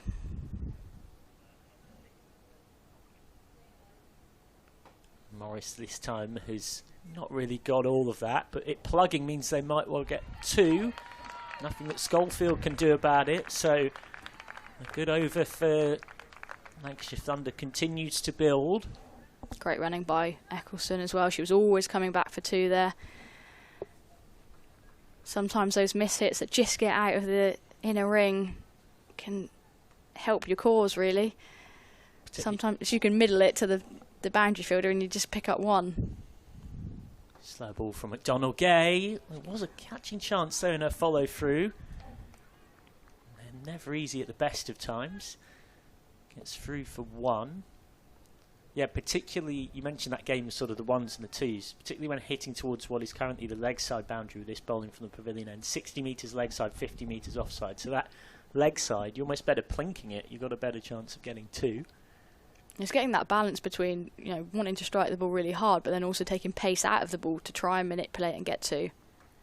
Another slow ball, and absolutely walloped through cover point by Sophie Eccleston. A player with a point to prove here at finals day, and showing what she can do with a strike that puts another pin in what's been a very tough over there for Surrey.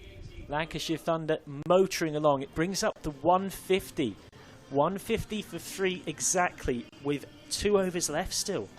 Really smart batting there from Sophie Eccleston. Knew that the offside was up. She just had to pierce that gap and found it. And like I said, the ball seems to be just skidding on, especially across that square. It's always going to run quickly. But I think, yeah, just that rain sort of just juiced up the outfield, I would like to say. And Lancashire are finding value all around the ground, and Surrey are finding it very hard to stop them at the moment. Will be fascinating to see how that power-packed Surrey lineup approach the chase when we get there. For now, Morris and Eccleston will hope to have 2 more overs of merry carnage. Alexa Stonehouse will be doing her best to stop them. Stonehouse, who was superb against Warwickshire earlier on in the day. 4 for 29 with the ball and 12 not out of 6, including hitting the winning runs. You could easily make a case she was player of the match in that first semi-final, if not a contender. She's going to look to try and halt this thunder acceleration.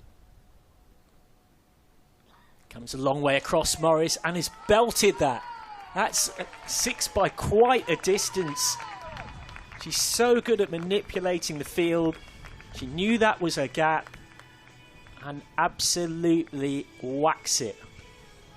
Quality striking. Talked about the fact that she can access power when she wants to, but it's the areas in which she accesses that power. You know, square leg up in the ring. They've set 4 straight to her. It's not the ball with that field, but Fee has created the angle, and, well, we've seen a few 6s today now. No change in the field. And that is a wide. You could see what Stonehouse was looking to do, though. Just trying to hang it outside that off stump so that if Morris moved away to leg, she would not be able to access it. 18 off 7 balls for Fee.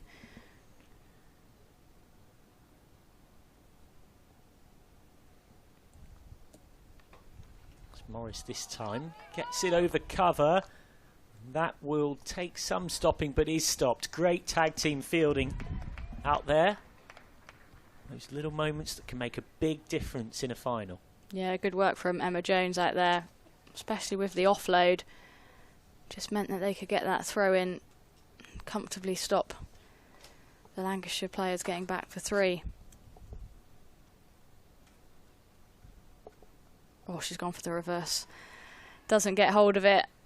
Can see with the field, though, why she wanted to go to that option. Yeah, we're getting treated to a bit of everything here from Fee Morris.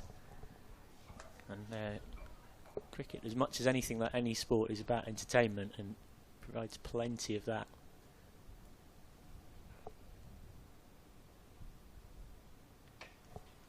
Morris hasn't quite timed this and still might get 4 for it. Cut off instead by Boundary Rider. 2 more. More good hard running from this pair.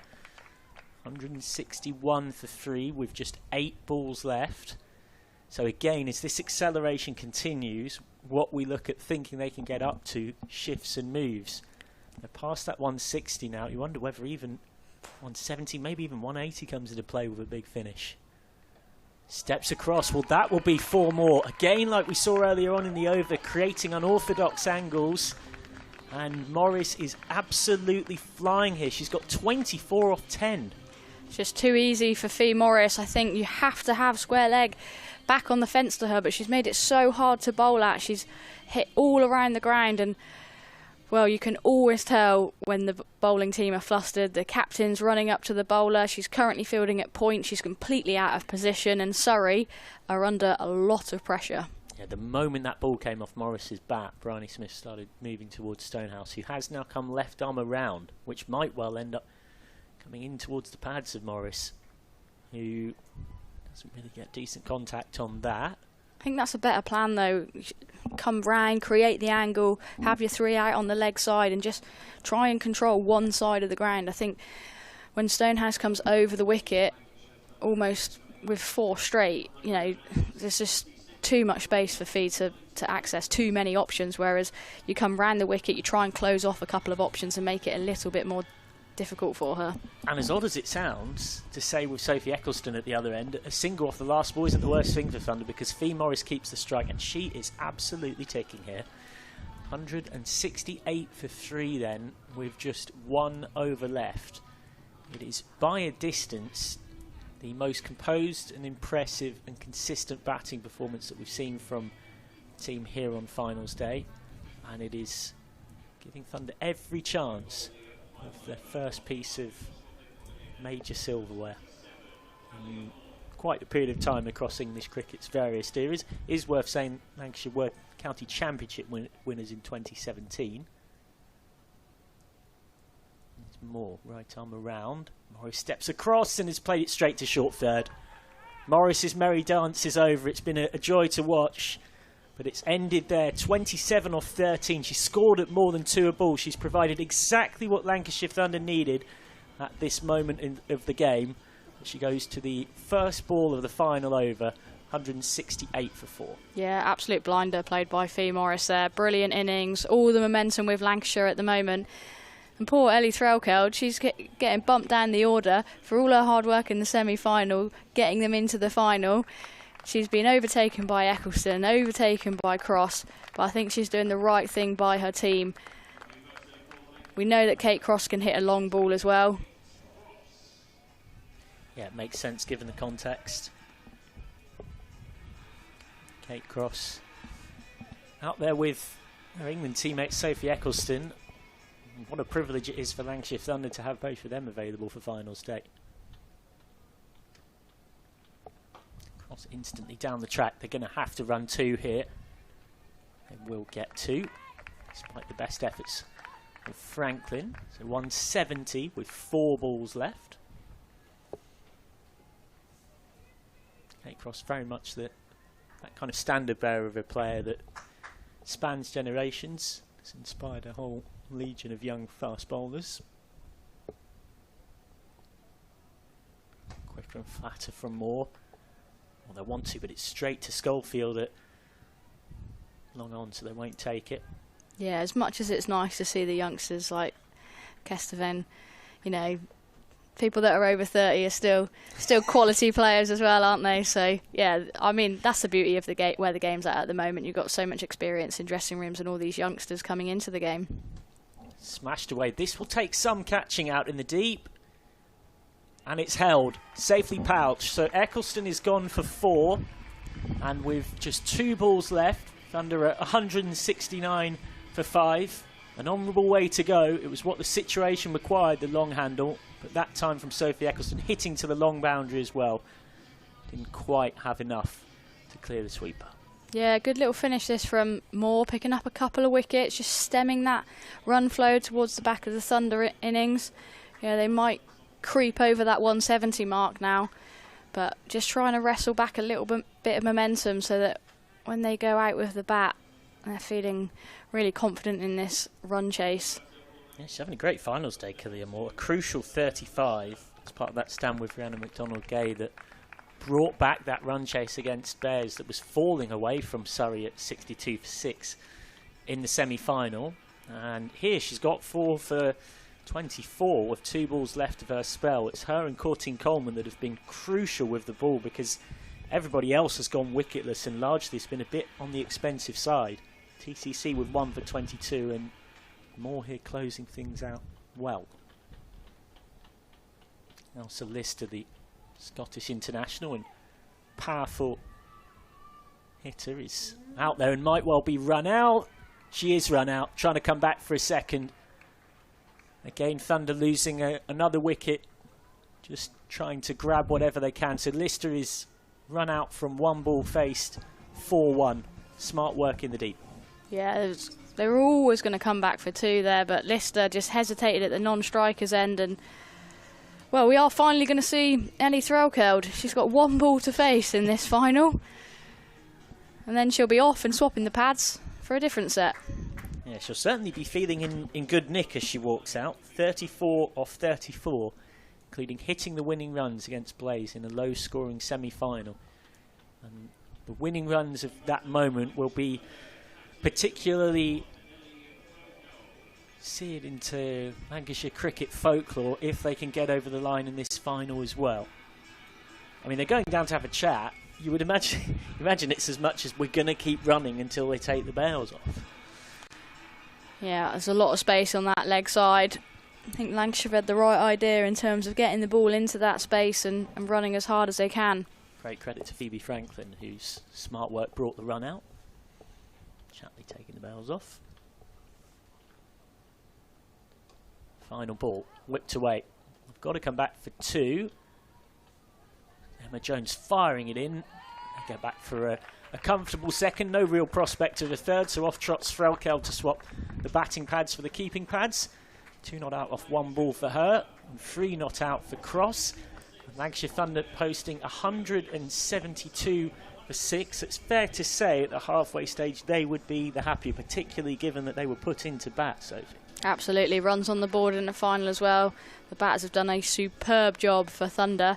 This is not out of reach though for Surrey, who have set some big totals in this competition so far. They've got a batting lineup that stretches very far down the order, and they won't be fazed by this, Surrey. They'll go into that dressing room. Yes, they might be a little bit deflated about how they bowled, and they probably could have restricted Lancashire to a few less, but they will be confident going out there. The likes of Bryony Smith, Paige Schofield, just to name a few, they've got plenty of batters that can do a job, and I'm really intrigued actually to see how this run chase goes, because I think Surrey have got a powerful batting lineup, and I think Lancashire have got a brilliant bowling attack, so I think it's going to be a brilliant run chase. Couldn't have summed it up better myself. Quick summary of what we've just seen from that Lancashire Thunder innings. No doubt the highlight with the bat for the Red Rose, Tilly Kesteven, 77 off 60. Before today, she didn't have a score of significance for Thunder in a handful of appearances thus far at senior level, but she bossed a significant part of that first innings. Great supporting hands from Emma Lamb with 27 off 25 at the top, and Seren Smell with 19 off 50. The pick of the bunch in terms of the death hitting, no doubt, Fee Morris 27 off 13 with 3 fours and a big 6. In terms of the bowling for the Stars, Tilly Courtine Coleman with 1 for 22 kept it nice and tight, and Kalia Moore picked up 4 for 27. Apart from that, Stonehouse with none for 33 off 3. Rhiannon McDonald-Gay none for 36 off 6. Franklin went for 10 off her only over. Davidson Richards 11 from her only over. And Gregory conceded 28 wicketless for her 4. So at the midway stage, 173 to win for Surrey in this first ever Women's T20 County Cup. We'll be back in around 10 minutes or so for the run chase.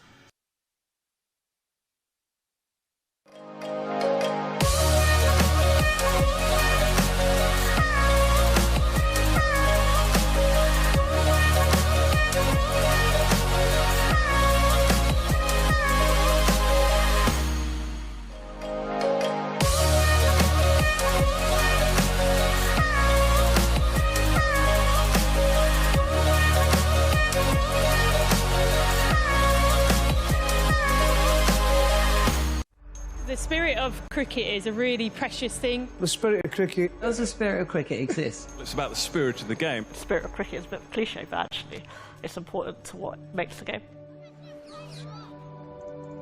What is it? This game we call cricket. Some say it's just that. A game.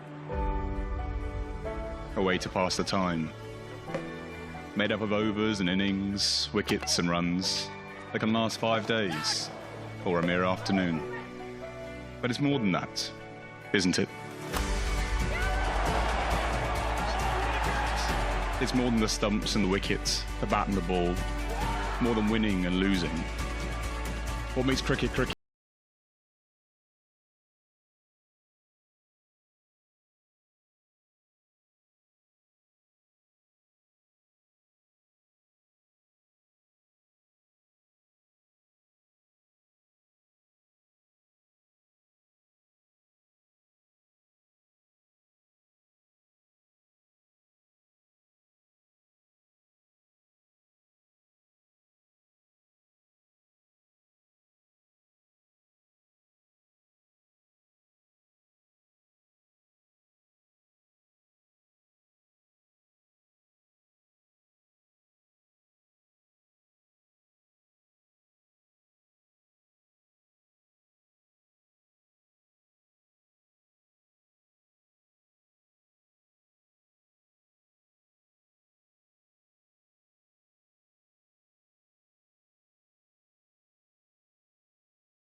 We're here today to launch the ICC Women's T20 World Cup 2026, which we are hosting here in England and Wales across 7 iconic venues next summer. To have a home World Cup, to have watched it in the crowd and and to have some a competition like that to look forward to next year is really, really special. I want to support women's cricket in as many ways as I can, and I think we all need to find ways to support them, attend the games, and root for our favourite teams and all the players. I feel like I've played World Cups all around the world now, and it's going to be so exciting to play at home, play at Old Trafford. I think it's really exciting.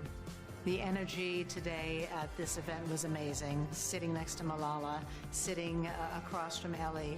Energizing, empowering, and I think it was kind of a call of duty. I think today's really important because you brought a whole bunch of people with different perspectives into one room. It's very rare that you get everybody to clear their diaries to do that. And it just goes to show how important it is as well.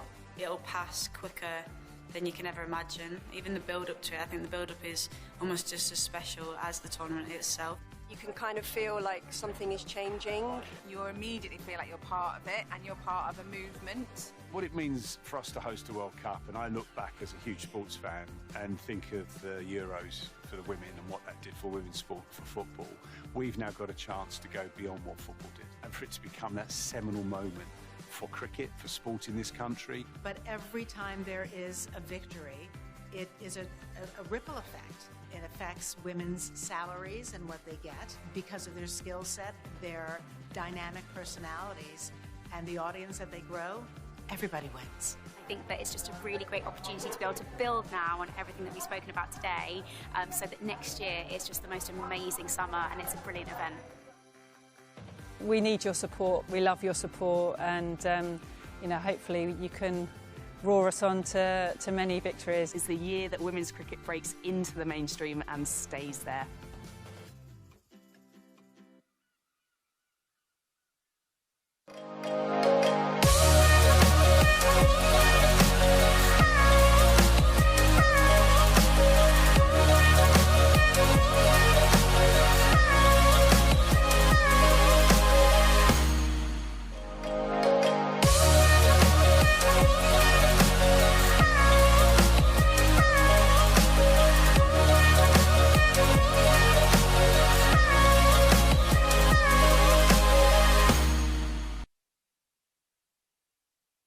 The spirit of cricket is a really precious thing. The spirit of cricket. Does the spirit of cricket exist? It's about the spirit of the game. The spirit of cricket is a bit cliche, but actually it's important to what makes the game.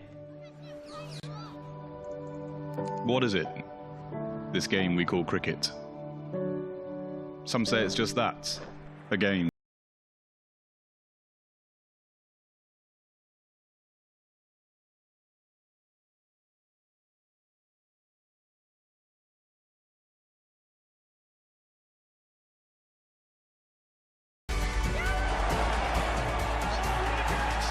It's more than the stumps and the wickets, the bat and the ball, more than winning and losing.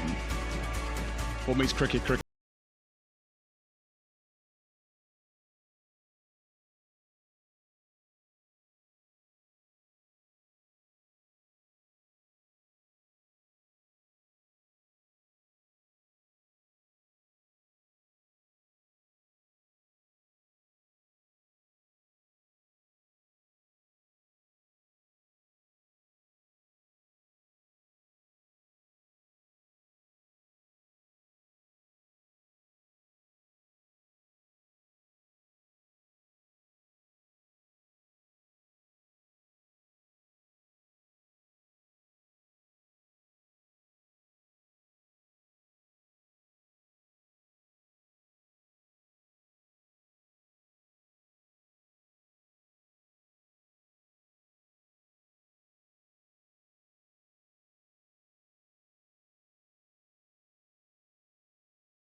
For the final time today, welcome back to Taunton for the run chase in the final of this inaugural Women's T20 County Cup.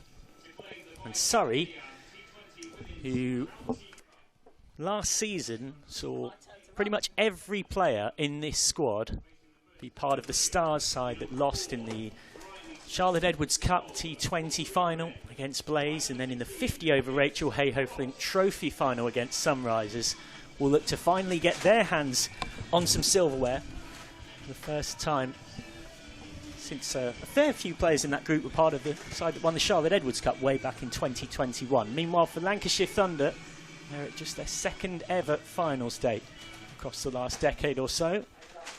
Into a final. Kate Cross steaming in with a new ball in her hand. Finds the inside edge of Bryony Smith's bat. Cross, a decent person, to say the very least, to make an impact here with a very solid 172 on the board. And alongside me, someone who also fits those descriptions as a co-commentator, Emily Windsor. Yeah, if any team's got the firepower to chase a big total like this, it's Surrey. But they've got to go hard and make the most of this power play. Threaded through the gap nicely by Smith, who will get a couple. Bryony Smith, who's been consistently excellent performer at domestic level. Also hit a half century for England in a T20 against Ireland back last September. Said afterwards that she felt like it was a chance for her to put her name into the hat. Also added, I don't really feel like I've had my go at the top of the order for England. You would imagine that those thoughts still broadly remain as she looks to impress in that sense. Smith hammers that for 4. A shot of real authority from the Surrey skipper. First boundary of the innings. Yeah, you can't bowl there to Bryony Smith. She has this remarkable ability to hit the ball off the top of the stump, so on the back foot. She's a fabulous timer of the ball. And she punishes Kate Cross, who has such a small margin for error against a quality player, but she is someone that can consistently land a ball on the spot, so let's see her apply. Smith this time straight at Morris at extra cover. For me though here, I'm loving the aggression from Thunder. I think fielded by Lister, beg your pardon. We had a Sophie Eccleston in first slip. Because they've got the runs on the board, they can allow her to field there to put Bryony Smith under pressure, go hunt for wickets, but they've taken her out because Bryony Smith have put them back under pressure with the boundaries. Smith this time just having to cover up and block and respect what is a good ball from Kate Cross. So it's got a deep third and a deep square leg here in a 5-4 field.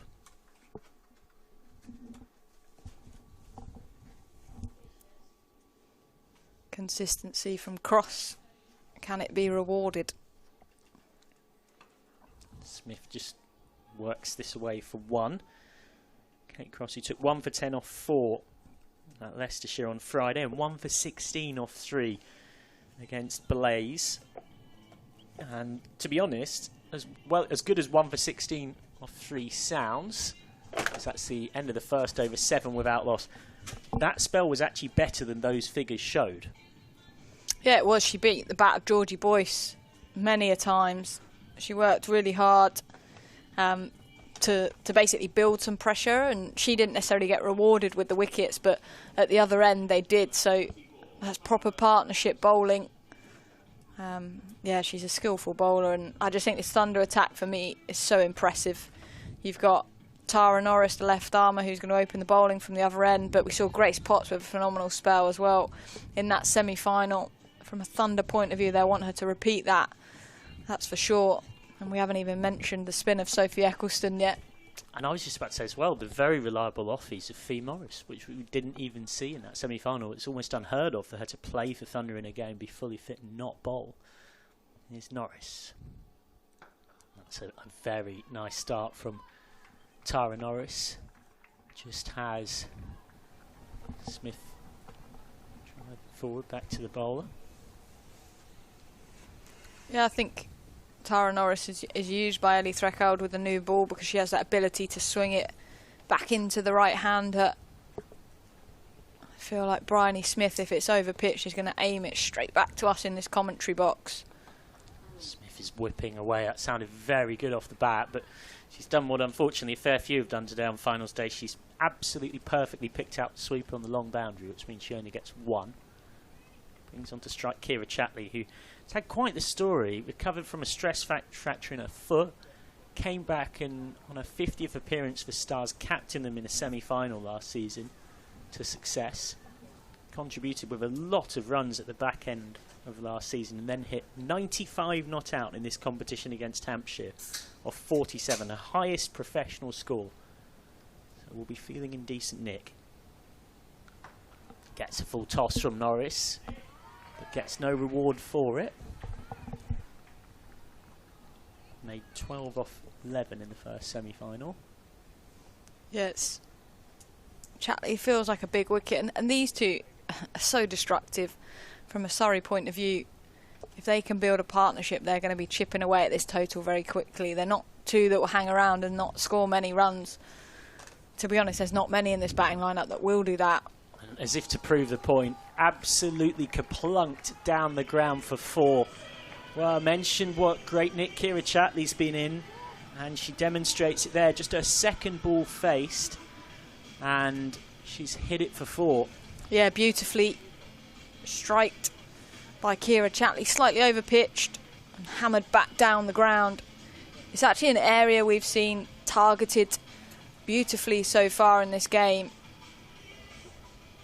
We saw Kestervin in the first innings hit dead straight numerous times for boundaries, and Kira Chatley does exactly the same. Again, it's a full toss from Norris, and it gets punished by Chatley, who is into her work very nicely here with a second boundary in the over. Yeah, beautiful shot. This time splits mid-wicket and mid-on.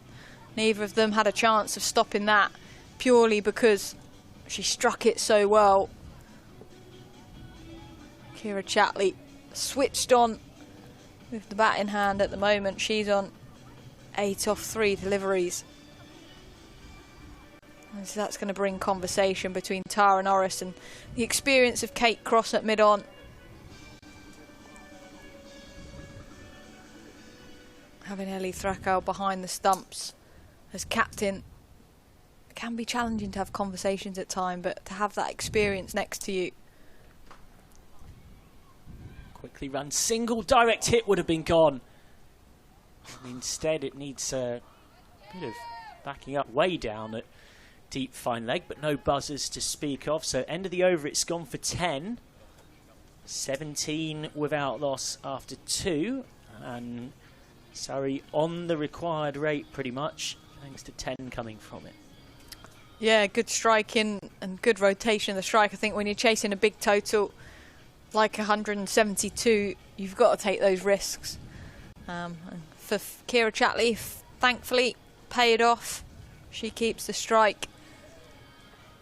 Yeah, this would mean a lot to her, no doubt. She's been in the Surrey pathway since she was a 9-year-old. Made her county debut at 14. Describes it as a coming full circle moment to be a pro based at the Oval. So it shows a huge amount to the club, both in cricket but also in life. She's now facing up as Cross charges in once more. Wow. Absolutely thumped. That's a huge 6 from Chatley. It sounded so good off the bat. Kate Cross, with all of her might and majesty, dealt with by Chatley. Wow. 6 of the best runs you'll see all day. Yeah, absolutely beautifully struck by Kira Chatley, just slightly short, and she punishes into the onside. There was a fielder out there. No way was she getting that, and literally went into the stand. Sometimes as a commentator, when we all, as a commentary box, glance across wondering, is that going to be caught, is that going to be out? But the moment that pinged off the bat, there was a collective thinking, that's just got to be 6. It sounds so good, and indeed it was. 10 yards over the fielder's head. So Cross is now having a think about where she goes to next. Chatley's 15 off 5. Continuing right on from That 95 not out against Hampshire in round 3. Ooh. Good response by Cross. You expect nothing less, do you, from someone of her experience? She won't be flustered by being hit for 6. She'll go back to doing what she does best. I'm sure Kate Cross has plan A, plan B, plan C, you name it, up her sleeves. She's got the alphabet. She has. She's got all the skills and tricks. But from a Surrey point of view, this is exactly what they needed. To chase down a big total, the power play is vital, wickets in hand are vital. Down the ground. That sounded spectacular as well. It is spectacular. That has gone right towards the top of the Lord Ian Botham stand. That is an absolutely astonishing hit from Kira Chatley. It's almost more impressive than the 6 over square leg. My goodness. That is more impressive. That was a huge hit into the stand, and that's just not scraped into the stand. That's sort of 10 rows back, halfway up, as we look from the commentary position towards the river.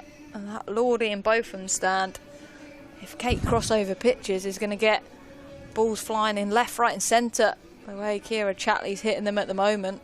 Well, Elsa Lister had to go and look for it, try and fetch it back. Stepping down the track and turning a delivery from Kate Cross into, effectively, once the footwork... The swagger after it as well. Volley, yeah. She knows she's in form. Oh, there we go. Well, that is why Kate Cross is one of the best around. Hit for 2 massive 6s in the over, not in any way flustered. And Cross comes through to win the battle against Chatley, who has to go for one of the best scores of 21 you will ever see. It's 21 off 8 for Chatley, and Surrey are 29 for 1. And do you know what I enjoyed the most about that? Is the Kate Cross send-off, waving her back to the pavilion. Oh, yeah, there was. Good spot. But do you know what? That's a credit to you, I think. If you're a batter and you're getting Kate Cross fired up like that, waving you off, you've played a good knock, and I'm sure Chatley won't be phasing that. But I guess it's disappointing, isn't it, when you faced 8 deliveries and scored 21, you've just smacked Kate Cross for 2 6s. Did you need to do that?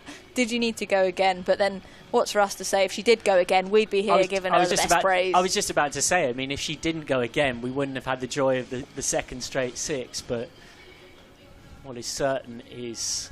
It's fiery out there. I like it, though. Absolutely. This is a final. This is what we want to see. And as you say, it's a compliment to Chatley that you've got Cross being that chuffed to get rid of you. Can Cross make it 2 in 2 and not far away? That's a peach of a delivery. Interesting this for me. Paige Schofield batted at 3 in the previous game, and now they've opted to send in Phoebe Franklin. This is not something unusual from a Surrey perspective. I think there's a running joke across the country that they sort of send their players in what appears to be in any random order, and you actually can't plan, which I guess is a good thing. But Franklin has been playing well, so I can understand it. But Paige Schofield, your England player, been released, and do you want her to face as many balls as possible? I don't know. But Phoebe Franklin's the player out there at the moment. End of the 3rd over, 29 for 1. And just to add to the drama, I think that is rain that I can see. And if it gets much heavier, I wonder whether we'll still be out there. Now, just to add a bit of context here, when we went off earlier, we were off for approximately 23 minutes. There's 30 minutes in a final until we start losing overs because of the way the time is allotted. So if we were to go off, once we've been off for 7 minutes, we start losing overs in this final at a rate of... There will be 2 more overs, though, I think, which means there will be a game. Oh, yeah. 5 overs constitute to the game. Let's hope so. And let's also, of course, hope that this doesn't get decided on DLS in the rain. It's not how any team would prefer to settle a final. Sophie Eccleston's on from our end, the pavilion end. Good option, this by Threkoud. She has no choice but to do it in the context of the game. But looking at the DLS par score now, so it's pretty much in the balance. It's at 31. So Lancashire Thunder just on top. And this is a version of, we were having this discussion in the box earlier on, at least, so you think of that Rachel Hayhoe Flint Trophy final, where Sunrisers beat Stars. It was decided on DLS, it was shortened by rain. However, come back to that after this ball. Okay, another dot, 3 dots from Eccleston.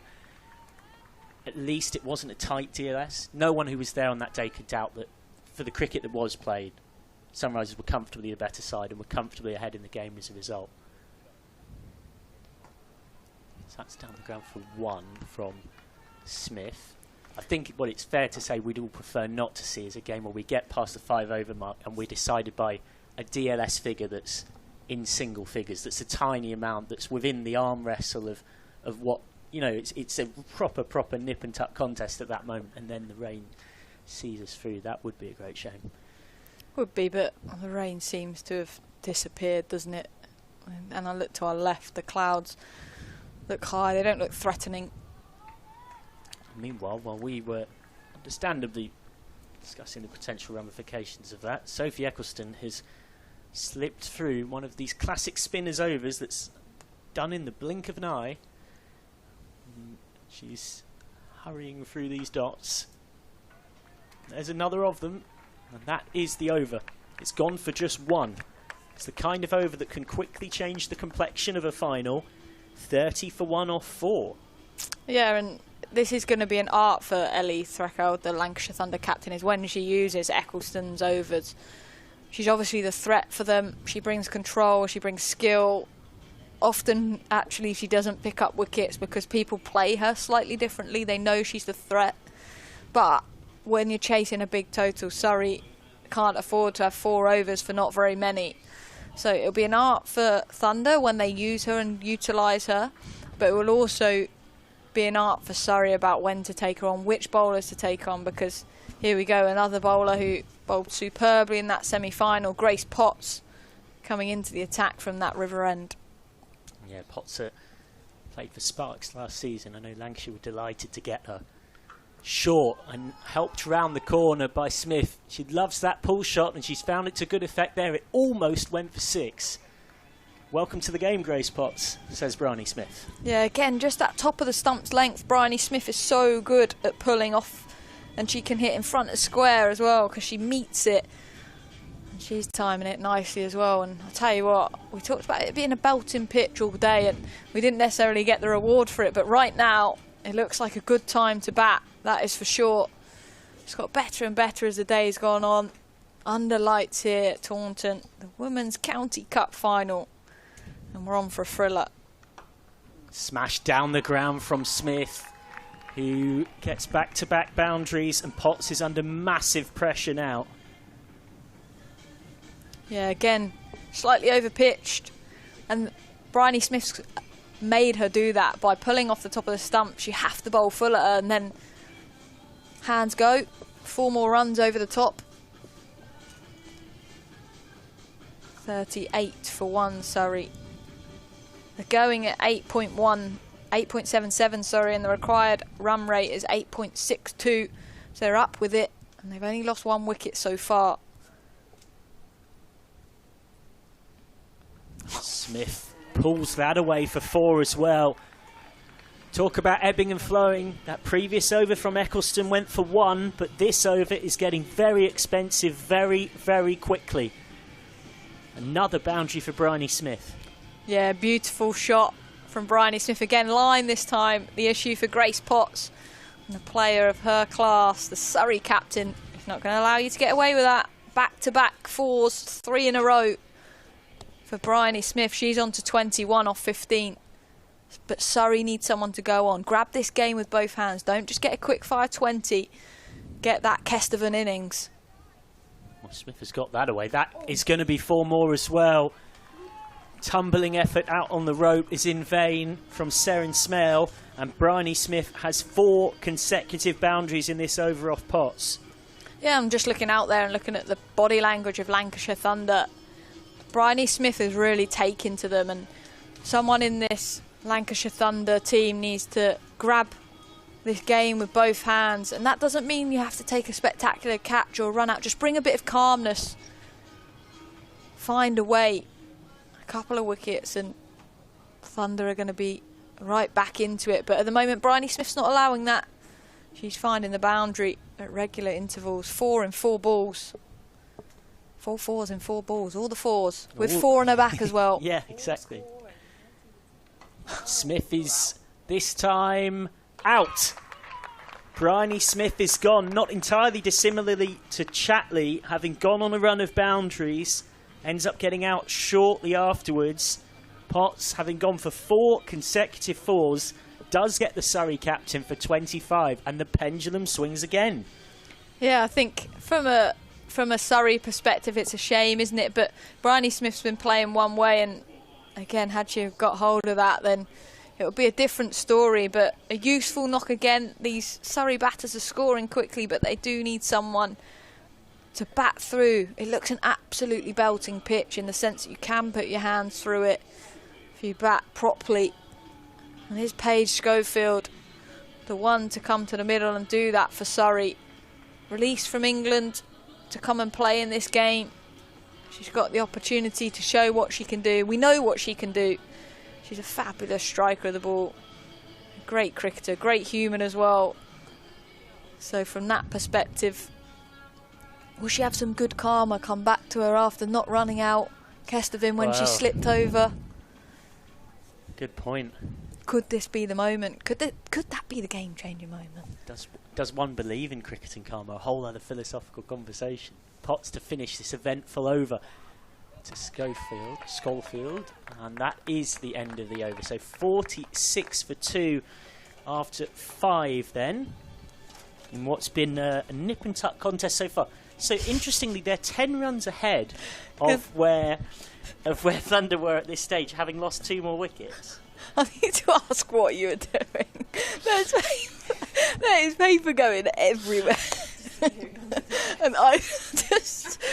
I've let it go for a few balls, but it's still going on. Organised chaos. Yeah, definitely organised colour-coded chaos. It's all happening up here in the commentary box, as it is down on the pitch. The beauty of neurodiversity in action, what can I say?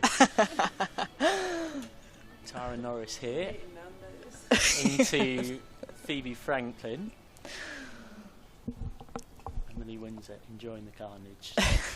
I'm not bringing it for once.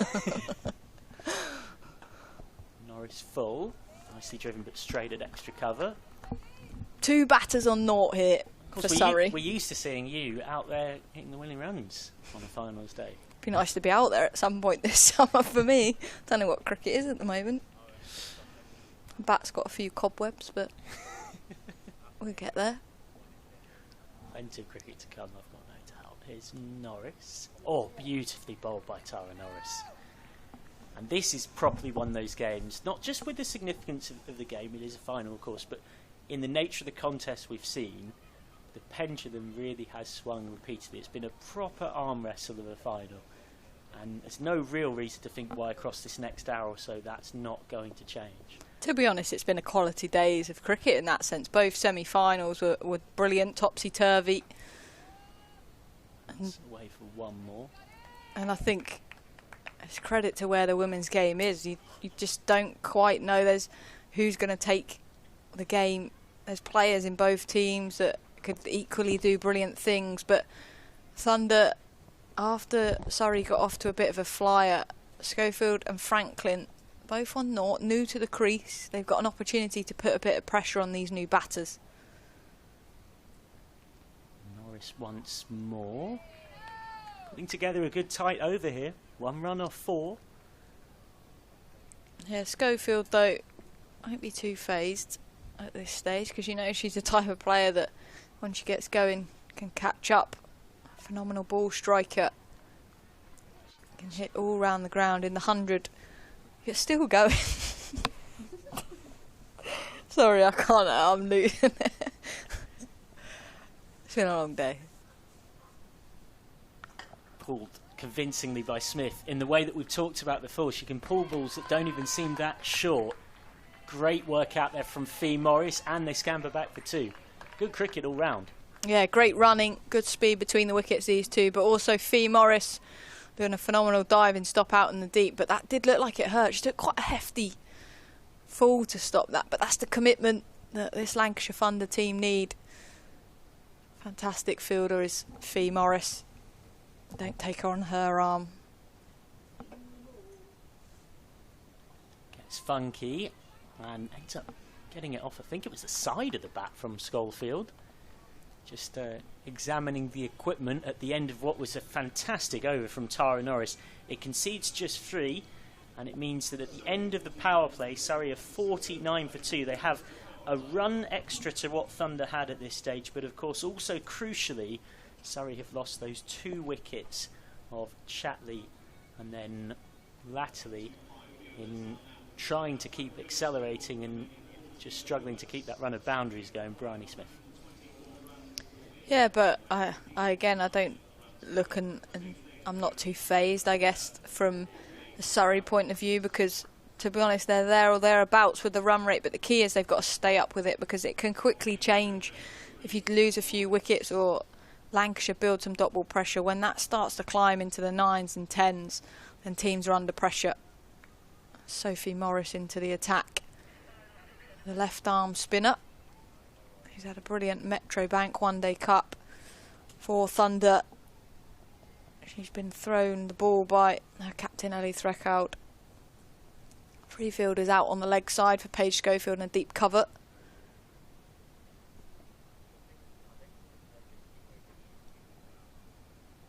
Oh, so close. So close from Morris. And Schofield gets a bit of fortune. Yeah, Thunder for me in this little passage here are putting some pressure on these two. Franklin 2 off 8, Schofield 2 off 5. Making room, Schofield. It's the trusty outside edge, I reckon, here, and it will tease the fielder and be just about kept in. Fantastic stuff from Emma Lamb. Yeah, 3 runs to Paige's total, but not convincing. She's not fluent here, but she needs to ride this wave and battle through it. And she will come good, but sometimes you need a little bit of luck. And just opening the face down to third man. That's straight at short mid-wicket from Franklin. Something's happening here. Well, yeah, you're getting to this point, right, with the scoreboard the way it is, where it's either going to end with a run of boundaries or a wicket. With these two, they'll just feel that pressure as the required run rate ticks up towards 9. And there's another dot. Franklin really under pressure. 2 off 9 deliveries. She's got to find a way for her team here. Thunder have clearly done their homework on her. They're bowling tight into her pads, not letting her to hit through that offside as she does so well. Franklin this time will get 1 to long on. Yeah, she's in good nick. She made 58 off 41 against Durham. She's very known for that. Liking to go inside out through that area, sort of almost an arc from like cover point round to long off, which is a bit unorthodox. Lovely tight first over from Morris. It goes for 5. 54 for 2 off 7 then. I'm going to have my Nando's. Emily Windsor's having a very well-earned restful Nando's. And Sophie Luff is joining me with this game right in the balance. Full from my Nando's, I am. Very content with life right now. And deservedly full. No one wants a hangry Sophie Luff. So, Norris to continue. Her first over was an excellent over. Her first over in this spell, I should say. None for 13 off 2. Wide run rate up at 9.1. Plenty of batting to come for Surrey as well, and known for batting deep. And that is straight at extra cover again. Franklin just sort of pulls herself away to square leg with a mark of frustration in the body language that you'd expect. She's 3 off 11. She'll be feeling the pressure. Yeah, they've hit extra cover a lot. Hit it really hard, but straight at the fielder. And fielders that have found themselves in there, they've swapped about a couple of times, but they've done a very good job in there for Lancashire Thunder. That has cleared cover, going the aerial route. But cover point comes round. They want 2, and we'll get 2.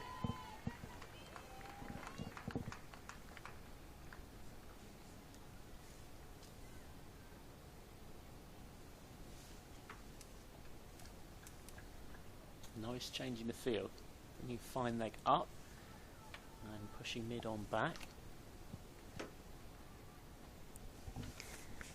Required run rate up at just above 9s now.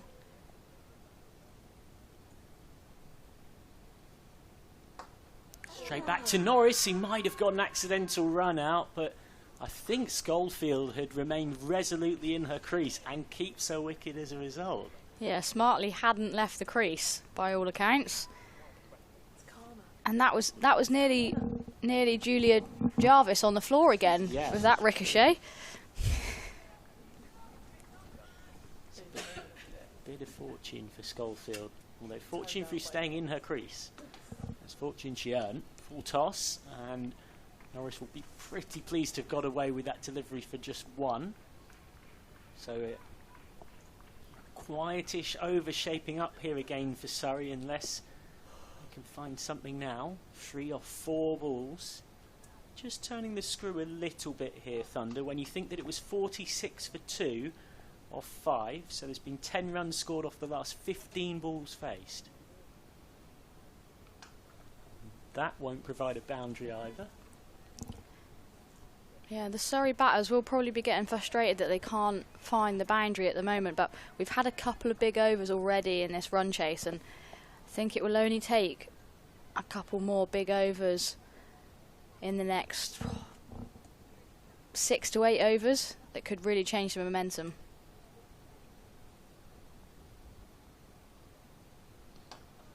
Sounded good off the bat, trying to pierce that gap, but Cross is an excellent fielder, and all in one keeps it to 2. Very, very neat stuff. So end of the over, 60 for 2 then off 8, and we remain very much in the balance. But another good over for Thunder, who are right now taking the momentum. Just 14 scored off the last 3, so that will be a concern for Surrey. Yeah, and that's where the power play was so important from a Surrey perspective, to try and get ahead of the game before the likes of Sophie Morris, Sophie Eccleston come into the attack to really try and squeeze that run rate. You know, as soon as it gets into double figures, I think Lancashire will be pretty pleased. Still at 9.5s at the moment. New over starts with a dot as well from Morris. Who's having a first season necessarily where she's starting to establish herself as a real regular on the team sheet. That's away for 1 through short fine leg. And this run of pressure continues to build here. We're heading towards what I call sort of something's got to give territory now. Required run rate is up at 9.6. Franklin in particular has 8 off 16.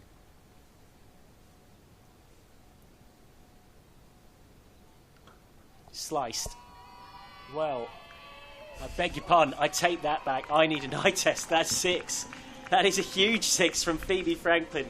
I take it all back. What a shot. I said something's got to give though, and Franklin goes straight down the ground in some style. 6 of the best. I'll give you credit though, Michael. She might not have sliced that because she got enough of it, but just the way her wrist came off the stroke at the end of it made you think that she hadn't got quite enough of that. But as we've seen so far in this Surrey innings, it's another 6 to add to the tally, and a big one at that. Comes down the track again. This is through a traditionally strong area of extra cover, which is open, and she finds it with aplomb. Footwork and then sending those hands through the ball in a really delightful way. So back-to-back boundaries relieves the pressure that was building on Phoebe Franklin, and suddenly she's up to a run of ball. Yeah, it's amazing how cricket changes very quickly, isn't it? She's up to a run of ball. This could be a big over for Surrey, just wrestling that momentum back, and only takes a couple of boundaries and you're right back in the game. That run rate sitting at 9s now, and it's just, I think it's just going to to and fro from here on in, to be honest with you. I think it's going to be in and around that 9, 10 and over mark. Down the ground from Franklin. And it does look like that kind of game where, it sounds an odd thing to say, but the team that have the sway of the momentum their way last might be the one that pinches it. It really is that tight. Crunched away, but straight at the sweeper for 1. So it's an expensive over, and Surrey needed one that was. Scored almost as many runs off that over as they had the previous 3. That over goes for 13, 9 gone, 73 for 2. Be interesting to see whether Ellie Threlkeld uses any different bowling options to what she used in the semi-final. They were pretty much set on using 5 bowlers, but they have got more bowling in their ranks. Will they use Fee Morris? And that's where if Surrey can create some pressure on these bowlers and force someone else into the attack, that's when you kind of know that you're on top from a batting perspective. You get Lancashire going away from their set plans. You know, will we see Fee Morris, Emma Lamb? They've got plenty of bowling options. It's just whether they're prepared to roll the dice. Yeah, we didn't see Fee Morris bowl in that semi-final, which is a collector's item, that. Fee Morris not bowling a Thunder game, but Eccleston was part of the reason why, and it was also the fact that the 5 that we used did such a solid job overall. So the Sophie Eccleston card has been played by Threlkeld once more. Straight at cover for Schofield, who made 4 in semi-final 1 and has 8 off 11 here. If you're watching our live stream and thinking that looks like we're very much onto floodlit cricket at this stage, you'd be absolutely right. So that's gone into the pocket. The master of the natural light is almost completely gone. Oh, it's a lovely ground though, isn't it? Oh, looks great under lights as well. And that Quantox in the distance. Rolling hills in the background. The only thing we've missed today is like the sun setting. There's just nothing better on a glorious day when that sun sets. And yeah, unfortunately we haven't got a packed house here. Hopefully Somerset will do on Friday though, as the Vitality Blast starts. Yeah, absolutely, as part of that big restructure this season. Vitality Blast opens in League 2 on Thursday 29th with Middlesex versus Sussex, and in Tier 1 on Friday Hampshire versus Essex, Somerset Surrey, Blaze versus Bears, and both Warwickshire and Blaze play actually 2 games in 2 days because Lancashire start their Blast campaign at Old Trafford against Blaze on the Saturday.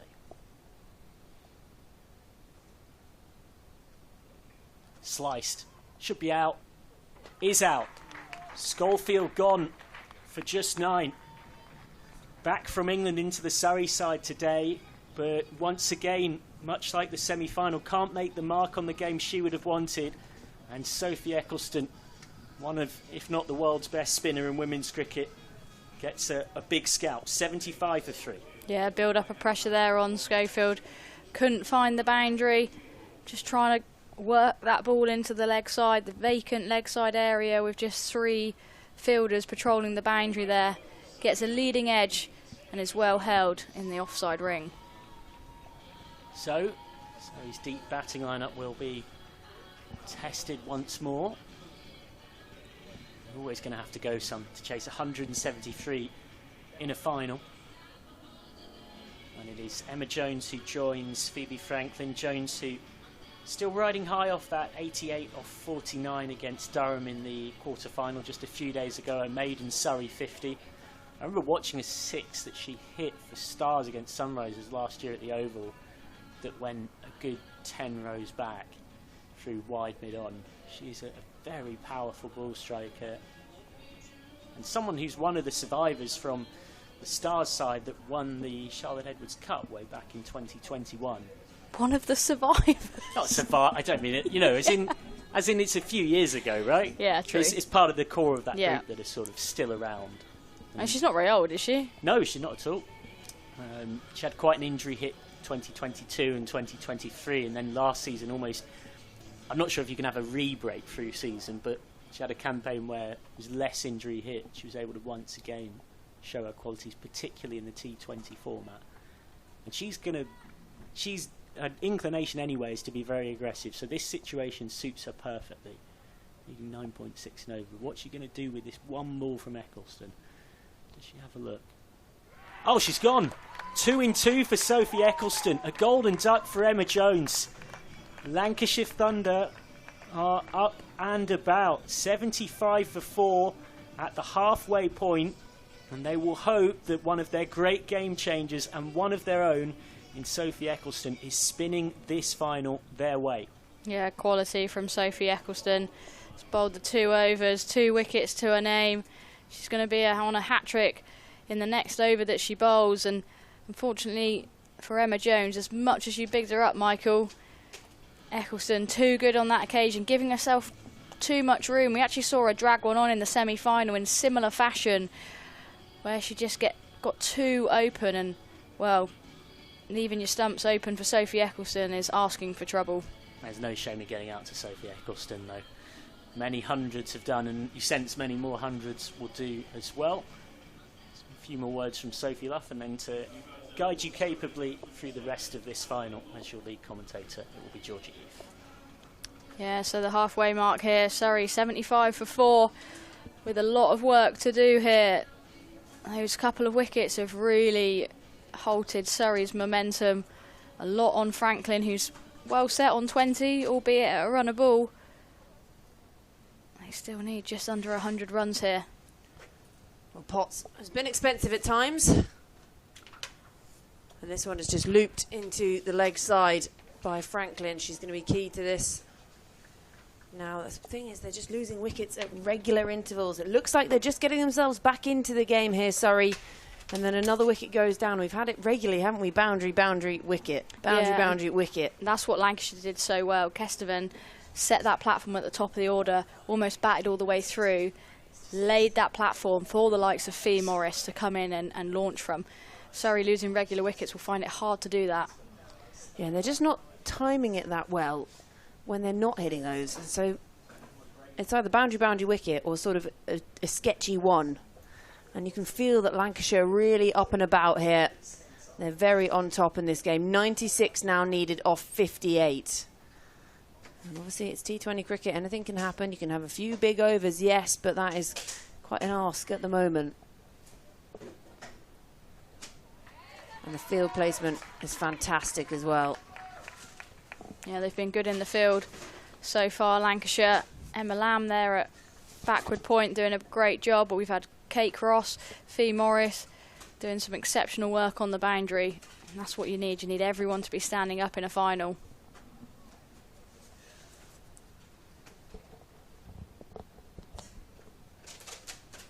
Goes aerial this time. 2 fielders coming round. Won't get there, but it's not going to reach the boundary either. They're scampering back for a second. Chance of a run out.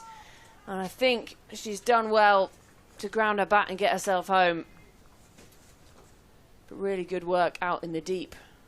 Yeah, that I reckon that was pretty tight. Fee's got a really good arm, but that's the type of cricket that Surrey need to be playing now. They need to be taking those risks, try and get up and back for those 2s, as tight as they are. Well weighted, and there is a fielder out there for that. Again, will just be 1. This is a much better over from Potts. Went for 16 from her first. Did eventually get the wicket. But now that little bit of pressure is off as well. Now that run rate is really pushed up. She doesn't have to try so hard. Doesn't have to be so worried about leaking 1 and 2. She can also have a few more fielders out of the ring, which exactly. is, yeah, I mean, I'm not a bowler, but when you've only got 2 out and the batter's finding the boundary at regular intervals, it can be a pretty tough place to be. Where do I put my 2? What am I going to bowl? Very tricky job. So end of 11 overs gone. Surrey 81 for 4. They still need 92 runs from the 54 remaining deliveries, and it'll be sad to see Sophie Eccleston has still got overs under her belt. Yeah, I think Threlkeld's going to hold her back. Yeah, well, just hold those cards close to your chest, and when you feel like you need it, then you can play your trump card, can't you, in Sophie Eccleston. She's going to stick with left arm spin, though, but it's going to be Sophie Morris, who's been expensive so far. 2 overs for 18. She's got another 2 up her sleeve as well. The plethora of left armers. And again, just not timed by Moore. Again, hitting it into the ground. Yeah, they've got an offside ring here. Morris will be looking to attack those stumps, not give any width. This one swept away. 2 fielders out there. It's not going to bisect them. Cut it off easily. Again, just the 1 run. A bit of a wayward throw, deflected by Threlkel, but that stacked offside field, there's plenty of fielders there to help back up. Yeah, absolute bullet arm there from Seren Smale. I think she wanted to get it in on the full, which is some throw. Goes aerial this time. And there's a fielder out there. Tara Norris can't cut it off and picks up 4. Breaks the shackles on this over. And the last few have been very tidy from Lancashire. And Franklin adds another 4 to the bucket. That's Franklin's area there. Whether they're brave and maybe change the field, maybe have a deep extra cover to someone like Phoebe Franklin, maybe bring your mid-off up and make her go slightly straighter. Just that left arm spinner's angle creates exactly the shot shape that Franklin wants there. She's up to 28. Surrey need a couple more of these, and they need them very quickly. 87 needed off 51. This time rocks off the back foot, can't pierce that gap on the offside.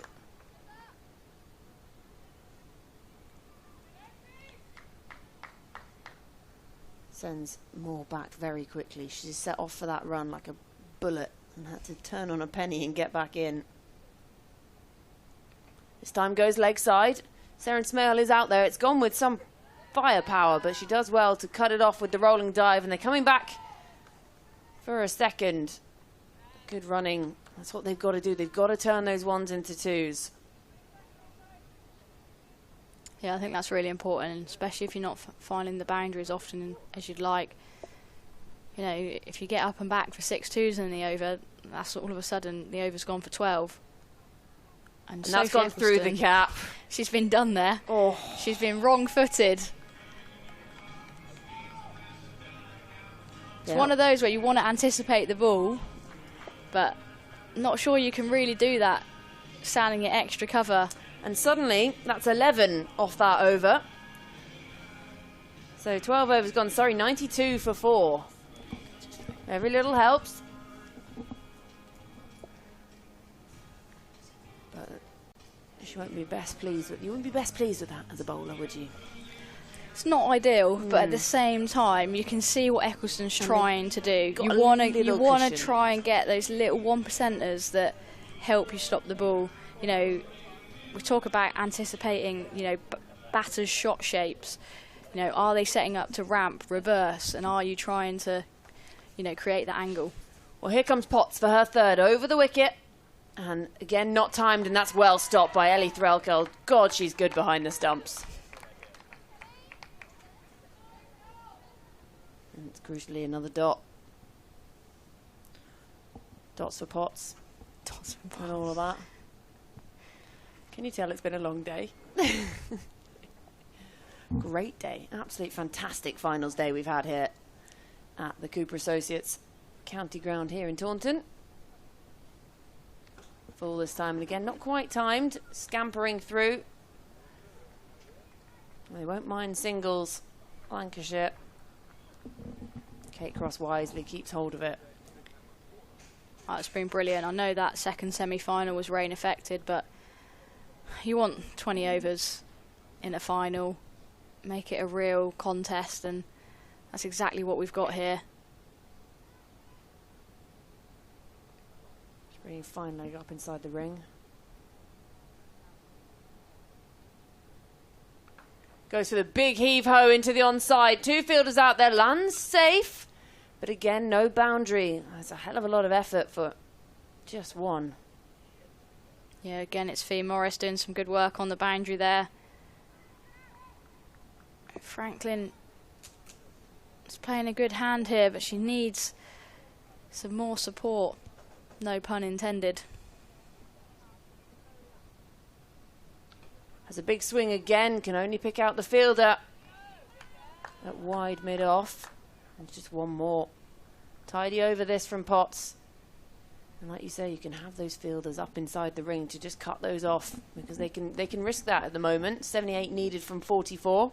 It's looked harder to time the more pace that's been taken off the ball from Lancashire. We saw pace on predominantly in the power play, and that was going to the boundary at will.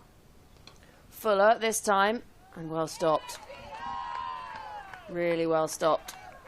Dealing in singles at the moment.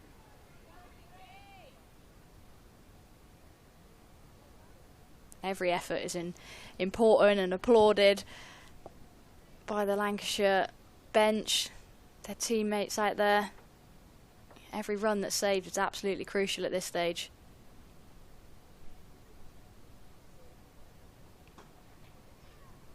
Going to have to be sent back for this one. So Dot to finish off the over. Bookended by Dots. Just the 4 singles coming from that Potts over. She's got one more up her sleeve. 13 overs gone. Surrey 96 for 4. They still need 77 to win this game. And there's only 42 balls remaining. It's looking really... they're almost trudging through custard at this point. The custard that Emily Windsor was so happily munching through at lunchtime. That's where Surrey are at the moment. Franklin doing her best, 36 from 31. Moore just not quite found her rhythm yet in this final. No, it's been hard going. The more the overs are counting down here, and it's only going to get harder with Sophie Eccleston back into the attack. That was a brilliant over from Grace Potts as well. I think that's the beauty of T20 cricket, isn't it? You can get whacked around the park and then you can come back and have a real impact for your team. Finds the outside edge this time. Doesn't pierce the gap. Sophie Eccleston starting her 3rd over of the night. You'd be wondering what Elliot Threlkeld's thinking at this point. Do I just bring on my front line, my top spinner at this point to really sort of add another nail into a coffin, just try and kill it dead at this point, maybe find a wicket or a small over. Takes her on this time. Easily taken. No! She's juggled it. It was easy as you like. Could have gone straight in that bucket. And in the end, Ailsa Lister juggles it, puts it down. And I think I called it earlier. Thought it was in. It was in. Well, she had a couple of goes at it. And this time goes Ariel into the leg side, and it's going to be 4. Talk about rubbing not just salt in the wounds, the really heavy salt flakes, not the powdered salt. And Sophie Eccleston doesn't look happy. If you're Ailsa Lister, you are not making eye contact with the spinner. Yeah, you're definitely not looking at your senior bowler in that instance. I remember once misfielding off Anya Shrubsole's bowling, and I thankfully didn't do it many more times in my career because she certainly let me know about it. Always the way though, isn't it? Missed opportunity, next ball goes to the boundary. Lancashire will be hoping that they don't rue that missed opportunity. Finds the top edge this time. Eccleston can't believe it. Hands on head. Now you feel maybe that's just the life that Surrey needed. Kalia Moore still struggling to get going, but she's out there. Franklin's still out there. And 101 for 4 looks a lot better than 101 for 5 and a new batter out in the middle. Full toss this time. Again, dot ball. Having said that, even though they've missed the wicket opportunity in this over, with 1 ball to come, the over's only gone for 5. Doesn't look overly happy with life. Sophie Eccleston. This time goes Ariel. Fielder there. Tara Norris sets herself, takes the catch. Cleanly taken this time. So a missed opportunity earlier in the over. And now Eccleston has a 3rd. What a bowler she is. And imagine being able to turn to her as a captain. Ellie Threlkeld has her up her sleeve. She's still got another over to come as well. But this is looking like a serious uphill struggle for Surrey. That was the big wicket of Franklin as well. She'd played well, 37 off 32 balls. But she just couldn't find the boundary as much as she'd have liked. And going for the big shot there. Thankfully, Tara Norris has got her catching hands on tonight. Thunder get another wicket. And I thought I was forgetting about someone, and I don't know how I forgot about Alice Davidson-Richards in the dugout, but she's just strolled out, and I'm going to stroll off and let Emily Windsor finish the game. Righto. Thank you, Luffy. I imagine you won't be going very far because this is where all the action is right now. 6 overs still to come. Alice Davidson-Richards called back up into an England squad for the ODIs coming up. Not in the T20 squad, that's why we've got her out there today. And she's got a job to do. She's got a Test match 100 to her name. She's recently had a 50 over 100. And she is an absolute superstar. And she's also not one to hide her emotions. I've never seen a more expressive cricketer with her facial expressions and movements in my life. Yeah, for me, I just feel like they're utilising her too late. There's a lot to do now. So Cross for her 3rd. I like this move from Ellie Threlkeld. Bring on your frontline bowlers. Yeah, had she been brought in a bit earlier, maybe she could have actually played into her innings and then seen the distracted Davidson Richards would, but she needs 71 off 35 deliveries. That would be highly impressive if she does it from here. And yeah, you sort of, as these batters come in the Surrey lineup, you forget what's left. But Alice Davidson Richards, an experienced pro in finals, coming in at number 7. It's good delivery this from Cross, angled in at the body.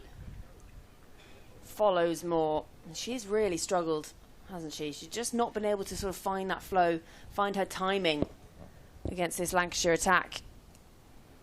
Yeah, and I guess what we saw the Lancashire players do so well is it was proper cricket shots, wasn't it, that was finding their boundaries. But when you've got this scoreboard pressure, you feel like you've got to go hard at everything. This time swings and doesn't get enough of it, and actually got away with it. If she got any more of that, that was going straight down the throat of deep mid-wicket. And you sort of, I guess, can try and overhit, lose your shape. And I mean, throughout this Surrey innings, we have seen some impressive hitting, but it's not been for consistently enough. They haven't had that player so far. I mean, it's still there to be taken, needing 70 off 33. That would be a hell of a knock. But they haven't had the player, the Kestevan of the Lancashire Thunder innings, that's gone on to get that big total. Tries to take this one on, does Davison Richards. She gets off the mark, but it's just a single. And again, out to Fee Morris out there on the boundary at deep mid-wicket. I mean, it just puts into perspective how great that knock was for Kestevan. She was the spine that held together that Lancashire innings, and up the top with Emma Lamb setting that foundation and just allowed the others to come out further down the order. Again, just be another single out to Fee Morris. Correct me if I'm wrong. I mean, my memory's bad, but hopefully not that bad. But she only batted to get 50 today, full stop. She is, yeah. Only batted above to get 50. What did she end on? 77. 77 from 60. And talk about turning up at the right time. She didn't have to do anything. She didn't even need a bat in the first innings. And that's gone aerial, and that's well taken. Really good grab. Cross gets her second, and Lancashire are getting the business done. Yeah, Lancashire Thunder, it's theirs now. And Sophie laugh. I tell you what, that's celebrating a wicket if I've ever seen one. Out on the balcony, but an important breakthrough for Thunder. As I said, the Surrey batters come thick and fast, but they've got too much to do at this stage, and Thunder almost have a little finger on the trophy at this point. I think 68 needed off 30 deliveries. 4 wickets in hand. You can see Ellie Threlkeld running back for her helmet with a smile on her face, and why wouldn't she be? But there's still a job to do for Lancashire Thunder. But at the moment, it's all going their way.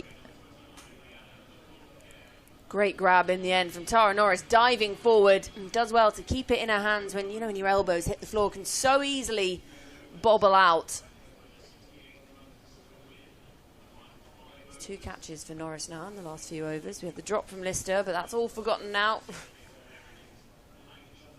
So Rihanna McDonald-Gay comes out to the middle to join Kalia Moore, who's still out there, but 8 from 13. Surrey now requires 68 from the final 5 overs. Sophie Morris to bowl her 4th. Gives it a little extra flight and driven along the ground. Might give her a fright too, if I could speak. It's been a long day. I'll let you off, Georgie. Thanks. It's properly dark now. The floodlights full effect. You can't see the crowd. The clouds. Can see the crowd. Just waits and rocks off the back foot on this one. Have to be quick, and that's wise cricket. That's good cricket, deciding not to have a shy at the stumps because it's completely unnecessary. It's good thinking from Grace Potts. Smart. Smart. Work smarter, not harder. Use of the feet this time. And again, doesn't get a hold of it. Be just 1 more to the total. Now, singles aren't going to be enough. Can hear the Lancashire Thunder players up and about out there, and why wouldn't you be? Yeah, they've just got that a bit louder, haven't they? This is really good bowling from Morris. She hasn't picked up a wicket, been slightly more expensive than the other bowlers, but just keeping it quiet here. You haven't really got the pressure on as a bowler as well, so you haven't got the nerves, you don't lock up at all. And she won't mind if they just keep rotating the strike and rotating those singles. Absolutely won't mind. 64 off 26. Something drastic's got to happen for Surrey to even be in a sniff of winning this. Thunder have been dominant in this final with the bat, and now with the ball, a very experienced bowling attack. Sophie Eccleston, Kate Cross, Grace Potts. And again, just chipped away after Moore's tightened up those pads. Tara Norris with a new ball as well, that extra shape she got. She's done really well in the field, taking her opportunities. But it's not over till it's over. Again, really tight, and they will just add another one to the totals. So an over of singles, 6 coming from it. Sophie Morris is done for the day. She finishes with 0 for 35 from her 4. 16 overs gone. Surrey sitting on Nelson, 1-1-1 for 6. They require 62 off the final 4. Sophie Luff has gone outside with a leg in the air. She's lost the plot. Sometimes I think when people tune into cricket, if they don't know what we're talking about, something like stick your leg in the air, they just think, what is this sport? And the Wiggly Worm fallen quite far behind now for Surrey. That brown worm makes it sound lovely, doesn't it? That brown worm just fallen behind that of Lancashire, who lost a few wickets in clusters at the end, but it was that opening partnership that really set them up for a huge target. Thunder making 172 in a final. Runs on the board, and a lot of them. A lot of them. Not timed again by McDonald Gay. Just worked around the corner, and again will just be one. Grace Potts starting her final over of the night.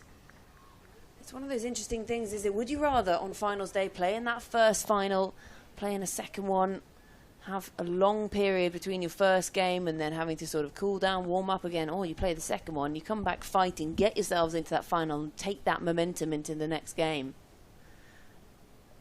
Yeah, I think... Oh, wow. Goes aerial again. Just the cross bat smack, doesn't quite time it. Yeah, I think for me, I think there was a stat in the KSL days that usually, because it was a finals day then, that usually the team playing second then went on to win it. And I think it's very challenging when you've got the highs of winning a game, and it was a very close game, wasn't it, at the start between Surrey and Warwickshire. So all that adrenaline's going to be super high. To come down and then bring yourself back up is a real challenge. Straight as an arrow, but again, fielder comes around and cuts it off. And no chance of coming back for a second. This is just wheedling away from Surrey now. So yeah, I think there is that advantage. That turnaround was very quick, wasn't it, as well, because there was a slight rain delay in that second semi-final, but Thunder have gone bang, bang. And they've, as I said, they've probably got 2 fingers now on the trophy. This time goes aerial again and just plugs on that leg side. 2 fingers on the trophy. The elusive trophy that we're yet to see. I'm so excited to see it. 58 needed off 20 balls. The way I look at that, if that was one player facing 20 balls, to get 58 would be a serious, serious effort. So from a Thunder point of view, a lot's going to have to go wrong, but it could happen. So you got to stay focused. Again, just one. They won't mind this at all, Lancashire. Interesting here between the 2 Surrey batters. You've got Rhiannon McDonald-Gay sort of jogging her one, and Kalia Moore's running everyone hard, turning for 2. She's not given up, Kalia Moore, and why would you? It's a final. You got the opportunity to do something special, but that would be severely special. Well, she tries to do something a little bit different there. Goes for a bit of innovation. Moved quite early, and Potts just followed her. Didn't give her any space at all, so a dot to end the over. 5 runs coming from it. 17 gone, Surrey, 116 for 6. They need 57 off the final 3. Yeah, good spell from Grace Potts. Ellie Threco is going to go back to a seamer. Tara Norris as well. As that worm continues to decline. Oh, the declining worm. It's not what you want to see as a Surrey fan. So Tara Norris from the Marcus Trescothick Pavilion end. They've got a sniff of victory here, Lancashire, but they won't be getting ahead of themselves. They know there's still a job to be done. 3 overs still to come. Norris about to bowl her final. She's gone for just the 19 runs so far from her 3 overs. The left armour USA international. Big swing at this one, straight back down the ground. Kate Cross flying round to cut that off, and they'll come back for a second. That's good running. Yeah, Clea Moore just been very intentful with her running, and I like that from her. But a good swipe from Rihanna McDonald-Gay straight down the ground. I reckon that's got to be the area that's been most scored all day. Yes, a lot of those coming off the bat of Tilly Kesteven.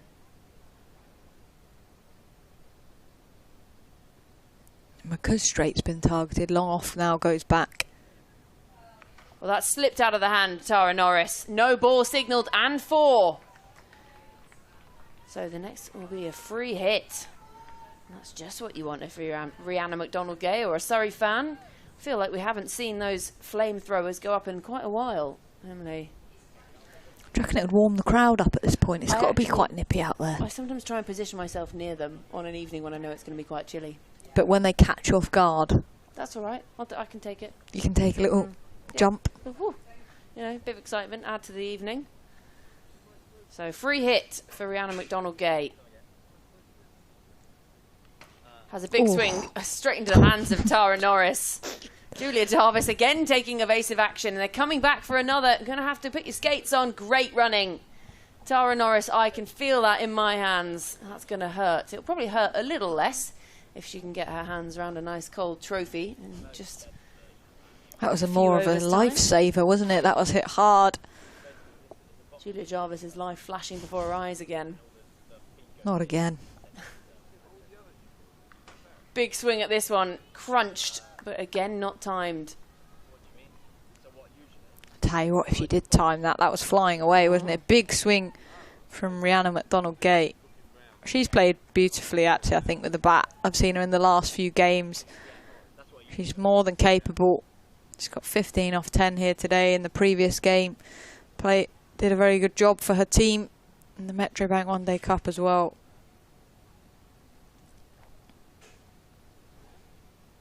Big swing at that one. Just not read it at all. She was one for me, actually, that I was surprised not to see in any of the England squads. Obviously, been heavily around them in the John Lewis era. Yeah, an interesting one, that actually. She was obviously all part of that Ashes series that we don't talk about too much. Full this time. Goes aerial. Does more. It's going to go over the head of the fielder, and she'll pick up 4. So not going down without a fight here, these two Surrey batters. 43 to win off 13 deliveries. Yeah, you don't have to be a mathematician to know that's quite an ask. Not mathematically impossible, but still quite an ask. Yeah, Kate Cross, go and have a word with Tara Norris. This time clipped away leg side. They set off at quite a pace, but it'll just be one again. And that finishes off Tara Norris's 4 overs, so no wickets for her tonight. None for 34 she finishes. 18 overs gone, sorry, 131 for 6, so they need 42 off the final 2 overs. And it just shows you how good that knock was from Kesteven today. She just made it look so easy. It's like she was batting on a completely different track. And alongside Emma Lamb up the top of the order, they just made it look so easy, so simple. Something we thought we'd have seen a lot more of today, just hitting the ball in all directions. And it was that opening partnership. The first wicket didn't fall till 86 runs on the board. And then Seren Smale came in and just continued the party. And not only does this look an impossible task in terms of 42 off 12, the last 2 overs are bowled by Kate Cross and the final one, Sophie Eccleston. Well, full toss just dropping at the last moment from cross there, and really difficult to get away. Yeah, not what you want to see if you're Surrey and you're trying to score 42 off the final 2 overs.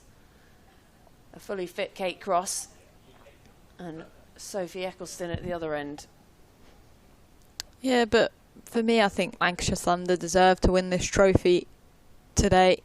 41 off 11 deliveries Surrey needs. So it's becoming a greater and greater ask. But I think across the 2 games, they've played some really good cricket, especially this final, to turn up as they have. They've obviously got some very experienced cricketers out there in their lineup now. I look back at domestic cricket previously.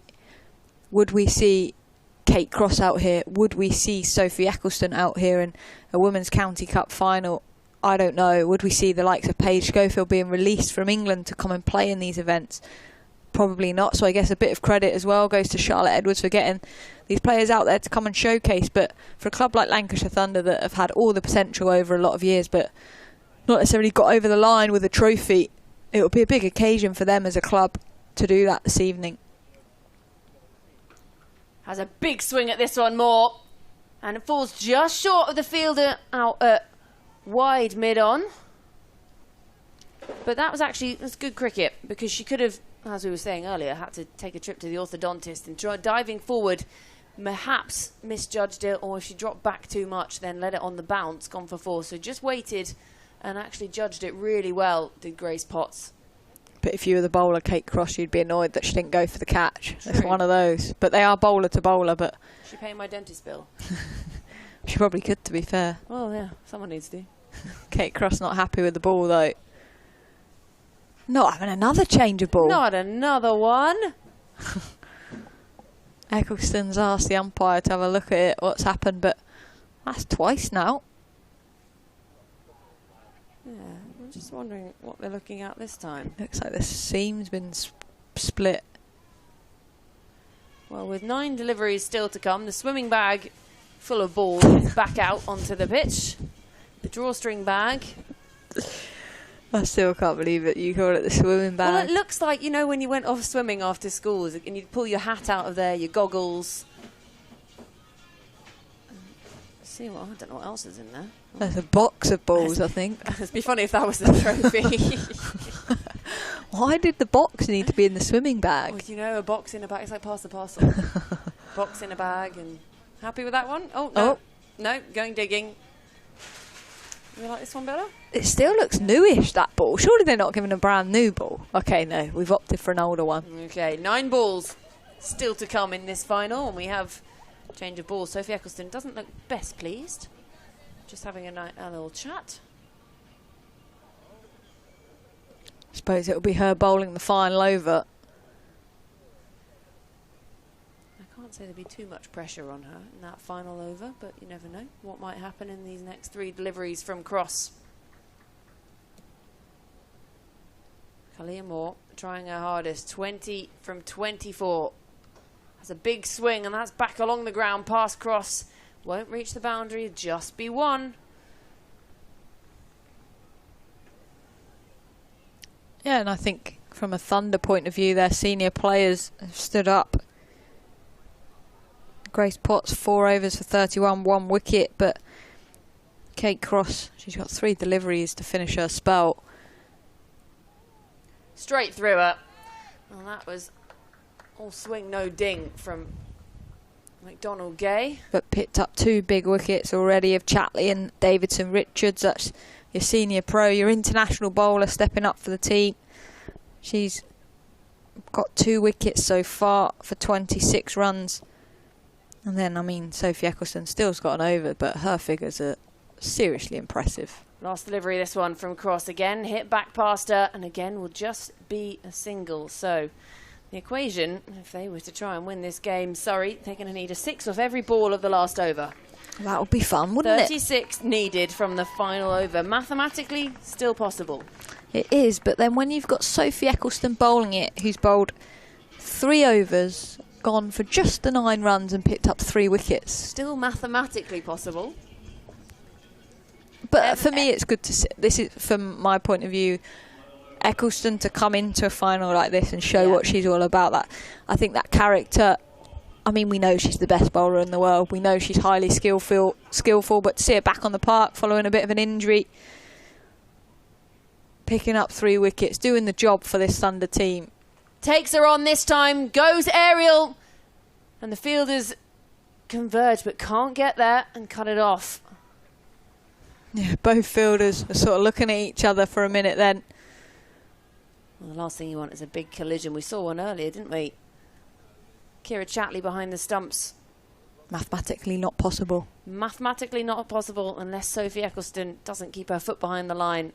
Has a big swing again this time, and it is just swinging for the Quantock Hills at the moment from Moore and McDonald Gay out in the middle.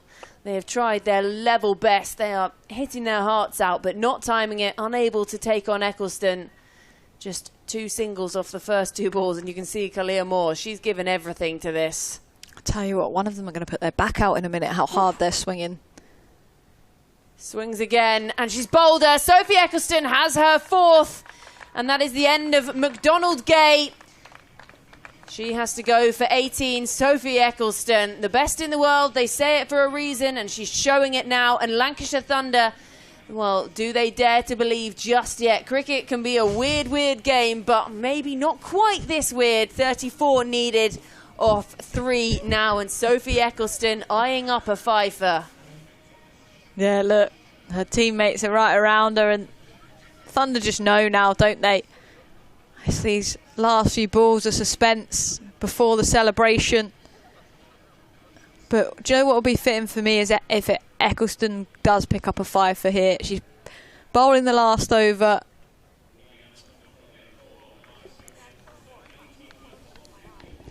So McDonald Gay goes for a hard-fought 18. It brings Alexa Stonehouse out to the middle. Well, Alexa Stonehouse, you have 3 deliveries to face. Now is your chance to just finish it with a flourish. A few fireworks to light up our bank holiday Monday night. And she does give it the big swing. She's bowled. Or is she stumped? No, just a little overexcitement from Ellie Threlkeld and Sophie Eccleston and me. Sophie Eccleston holding up the finger as if she thought that was it. 2 balls. 2 balls still to come. Still the chance of a fifer. Alexa Stonehouse got to go again. Here we go. Has a big swing at this one. Doesn't time it outside edge. And there no chance of coming back for a second. So it'll be Kalia Moore who is dug out there for Surrey. She's fought hard. She's really struggled. She's never really found her rhythm in this final. But now it's Sophie Eccleston to bowl the final ball. And it's chipped up in the air to Eccleston. And that is it. Lancashire Thunder have won the T20 Women's County Cup. Sophie Eccleston bowling the final over. What a finish. What a day for Lancashire Thunder. They finally have their hands on some silverware. They are the winners of the inaugural Women's T20 County Cup. They have absolutely dominated this final. It started off the bat of Tilly Kestervin, and she was phenomenal, but it was finished by Sophie Eccleston with the ball picking up 4. They are the champions. Lancashire Thunder, they embrace in the middle. They are the champions, and what a final they have produced here today. Credit to Surrey. They fought hard. They came through a hard semi-final, but they were outplayed in this final. Yeah, absolutely. Great moment for Lancashire Thunder and Lancashire. They've been a team that's been knocking on the door, potentially you'd argue underperforming for many years in the previous regional era, but today first trophy up for grabs in this women's domestic season. Lancashire Thunder have both hands on it today at Taunton, and I mean credit to young Tilly Kestervin for a fabulous innings for the first innings to get them up to that 172, but my Sophie Eccleston 4 for 12 off her 4 overs. Thunder rightly deserved here today, and you can see the excitement in that huddle. Eve Jones as well, really nice for her to get out there with her injury. She obviously played in the group stage to celebrate with everyone, but Lancashire Thunder deserving winners, and I'm sure they're going to enjoy that tonight when we see this mysterious trophy, Georgia. Oh, I'm so excited by the mysterious trophy, and absolute credit, kudos to Lancashire Thunder. They fought through a tough semi-final and they got themselves into the final, and then Tilly Kesteven up the top with Emma Lamb setting that incredible foundation. Kesteven making the only half century of finals day, 77 from 60. What a knock from the youngster. She just loves finals cricket. And then a quick fire 27 from Fee Morris down the innings. Managed to get themselves up to 172. And when they came out at the beginning of this chase, it looked like Kira Chatley and Bryony Smith might get them well in this, but they hit boundaries, they lost regular wickets, Surrey, and they just fell further and further behind in that chase. All credit goes to that Lancashire team today, but also to the wider squad, because you can't get yourselves into a final with just a team of 11. It's the team, it's the squad, and it's all of those around them. Lancashire, they have so often been there and thereabouts, getting themselves to finals day in the last few years under the previous regime, and then this year, finally getting themselves into the final, and they're going to get their hands on whatever that trophy is. Yeah, and I'm absolutely chuffed, actually. I'm looking here for Ellie Threcow, the captain. I mean, she's such a good egg, been so prolific in domestic women's cricket. So for her to get a chance to lift that trophy, with what a fabulous squad they've got as well behind them, and the group of staff, all the efforts that you put into playing cricket, these finals are special. And unfortunately for Surrey, it wasn't their day. A shout out does go to them, I think. I mean, they fought all the way through, but for me, deserved winners, Thunder, and I'm super excited to see them lift the trophy later. So the chase was Phoebe Franklin, who was the best of the batters today for Surrey, 41 from 36. Smith and Chatley came out firing. Chatley, 21 from 8. It was such an explosive innings from her. But in the end, it was Cross who had the last laugh and the send-off in the end. 25 from the captain, Smith. If one of those two could have stayed out there, maybe it would have been a different tale.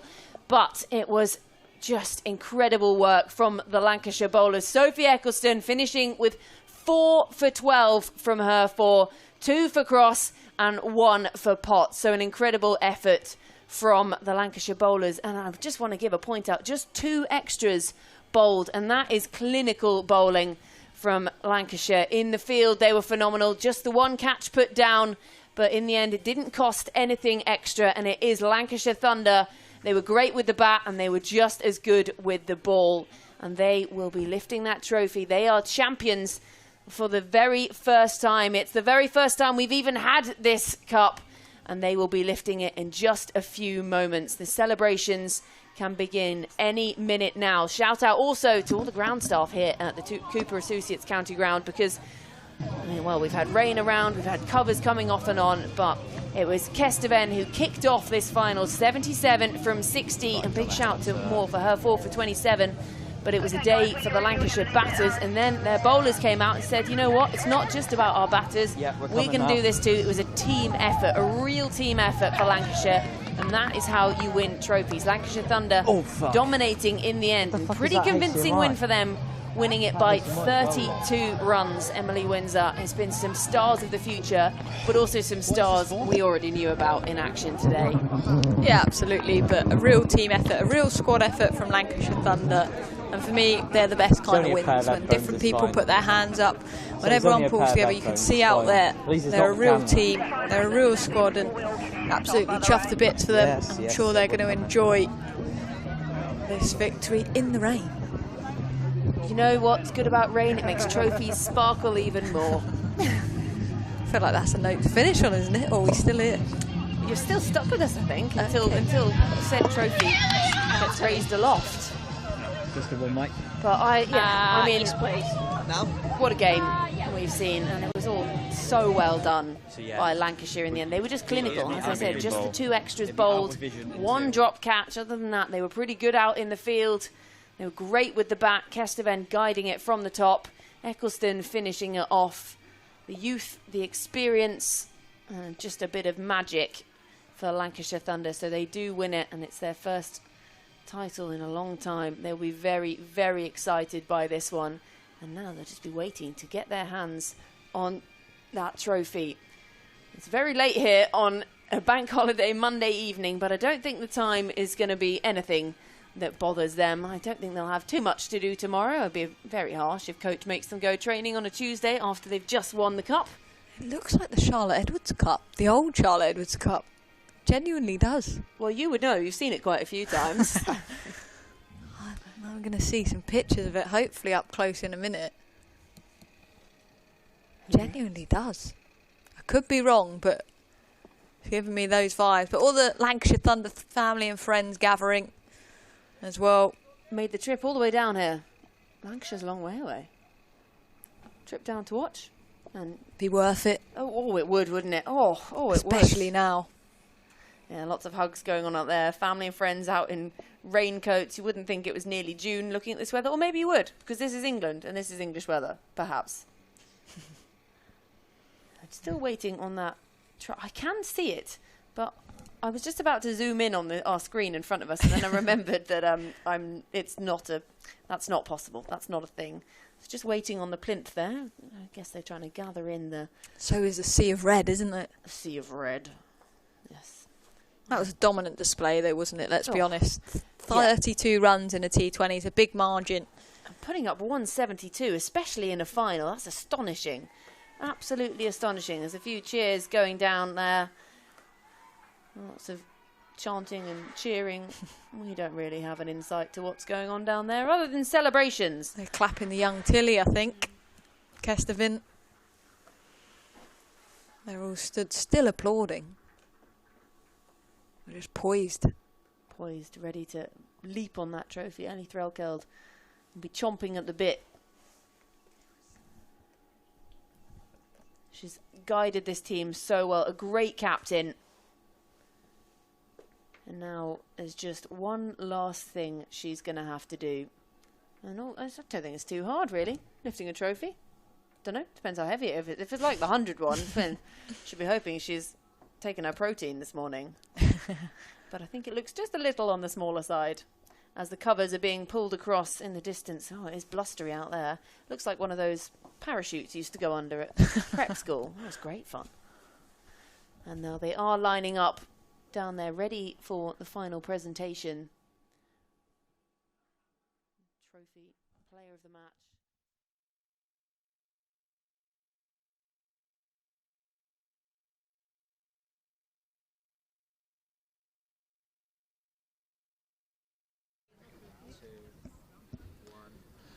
A very warm welcome to the presentation ceremony for the inaugural Vitality Women's T20 County Cup final. Firstly, from everyone here at the England and Wales Cricket Board and Somerset County Cricket Club, we would like to sincerely thank today's match officials and scorers for their contributions. Mike Smith has been the match referee. We've had umpires Amy Clark, Gabby Brown, Julia Jarvis, and scorers Lynn Martin, Mike Turner, Neil Fennick and Mitch Cregan. Special thanks to Nick Pepper and his ground staff team and to everyone at the Cooper Associates County Ground for hosting the inaugural Vitality T20 Women's County Cup final. Now, on to the Vitality Player of the Match, selected by the ECB commentary team. The recipients will receive a bottle of Chapel Down English sparkling wine, and for her fabulous 77 of just 60 balls, including 14 fours, the Vitality Player of the Match is Tilly Kestervin. Tilly, many congratulations. Great reception from your teammates, and rightly so. What a bizarre day. Run out without facing a ball in the semi-final, but you shook that off and produced an absolutely fabulous display. How do you feel? I don't really know, it's quite crazy really, like obviously from this morning it could only really go up, but it's mega, like the experience we have with the girls and just being out there in the middle with some big names, it's crazy. Yeah, I don't really know how to explain it. Runs were hard to come by in the first two semi-finals. Yeah. It wasn't a batter's deck, it seemed, but you just seemed really fluent from ball one. Had the pitch changed? Had your approach changed? I think, like I spoke with the coaches before, just went in with a really clear mind, trying to back my strengths, and yeah, just sort of come out whatever came at me really. Yeah. You forgave your opening partner for running you out? Yeah, we had to take a little hug halfway and carried on, forgot about it, moved on. Good stuff. I mean, that was your maiden half century. Yeah. Many more to come, I'm sure. I mean, it's obviously a big part of your game, striking the ball cleanly and hitting it down the ground beautifully. Yeah, hopefully many more to come. Good stuff. Many congratulations. Enjoy the night. Good stuff. Great to take a trophy back to Emirates Old Trafford. Tilly Kestervin, the Vitality player of the match. Fabulous innings. We now invite the captain of Surrey, Bryony Smith, to join us for a few words. Bryony, commiserations, just not quite there. Yeah, just wasn't quite on it in the field today. But fair play to Lancs. They came at us hard and we got close, but not quite there today. I guess it helps having Sophie Eccleston in their ranks. There's a reason why she's been the world's #1 bowler. Yeah, she bowled very well. We knew what was coming. But I thought we put up a brilliant fight. We did think 170 was pretty under par, to be honest. I think the pitch was pretty good. So, yeah, we put up a good fight and we'll be back soon. Speaking of good bowling performances, Callie Moore, 4 wickets, bowled with great control. Yeah, she's been brilliant for us with the bat and the ball. But yeah, unfortunately today it didn't come off. But super proud of how the girls fought. And we'll be back for Vitality Blast soon. Yeah, how much are you looking forward to that competition? Yeah, we're buzzing for it. This is going to be a busy few weeks, but T20 is definitely something we're coming for. Good stuff. Safe journey back, and well done on getting to the final. Thanks ever so much to Bryony Smith, the Surrey captain tonight. OK, now for the winners of the Vitality T20 Women's County Cup final in 2025. Please welcome the captain of Lancashire Thunder, Ellie Threlkeld. Hi, Ellie. Hi, you're right. Many congratulations. That was a pretty clinical performance by your team. Yeah, really pleased. Thought the batters went really well, posted a really good score on the board, and then did so well to defend it second half, and really pleased that everyone contributed, so really pleased.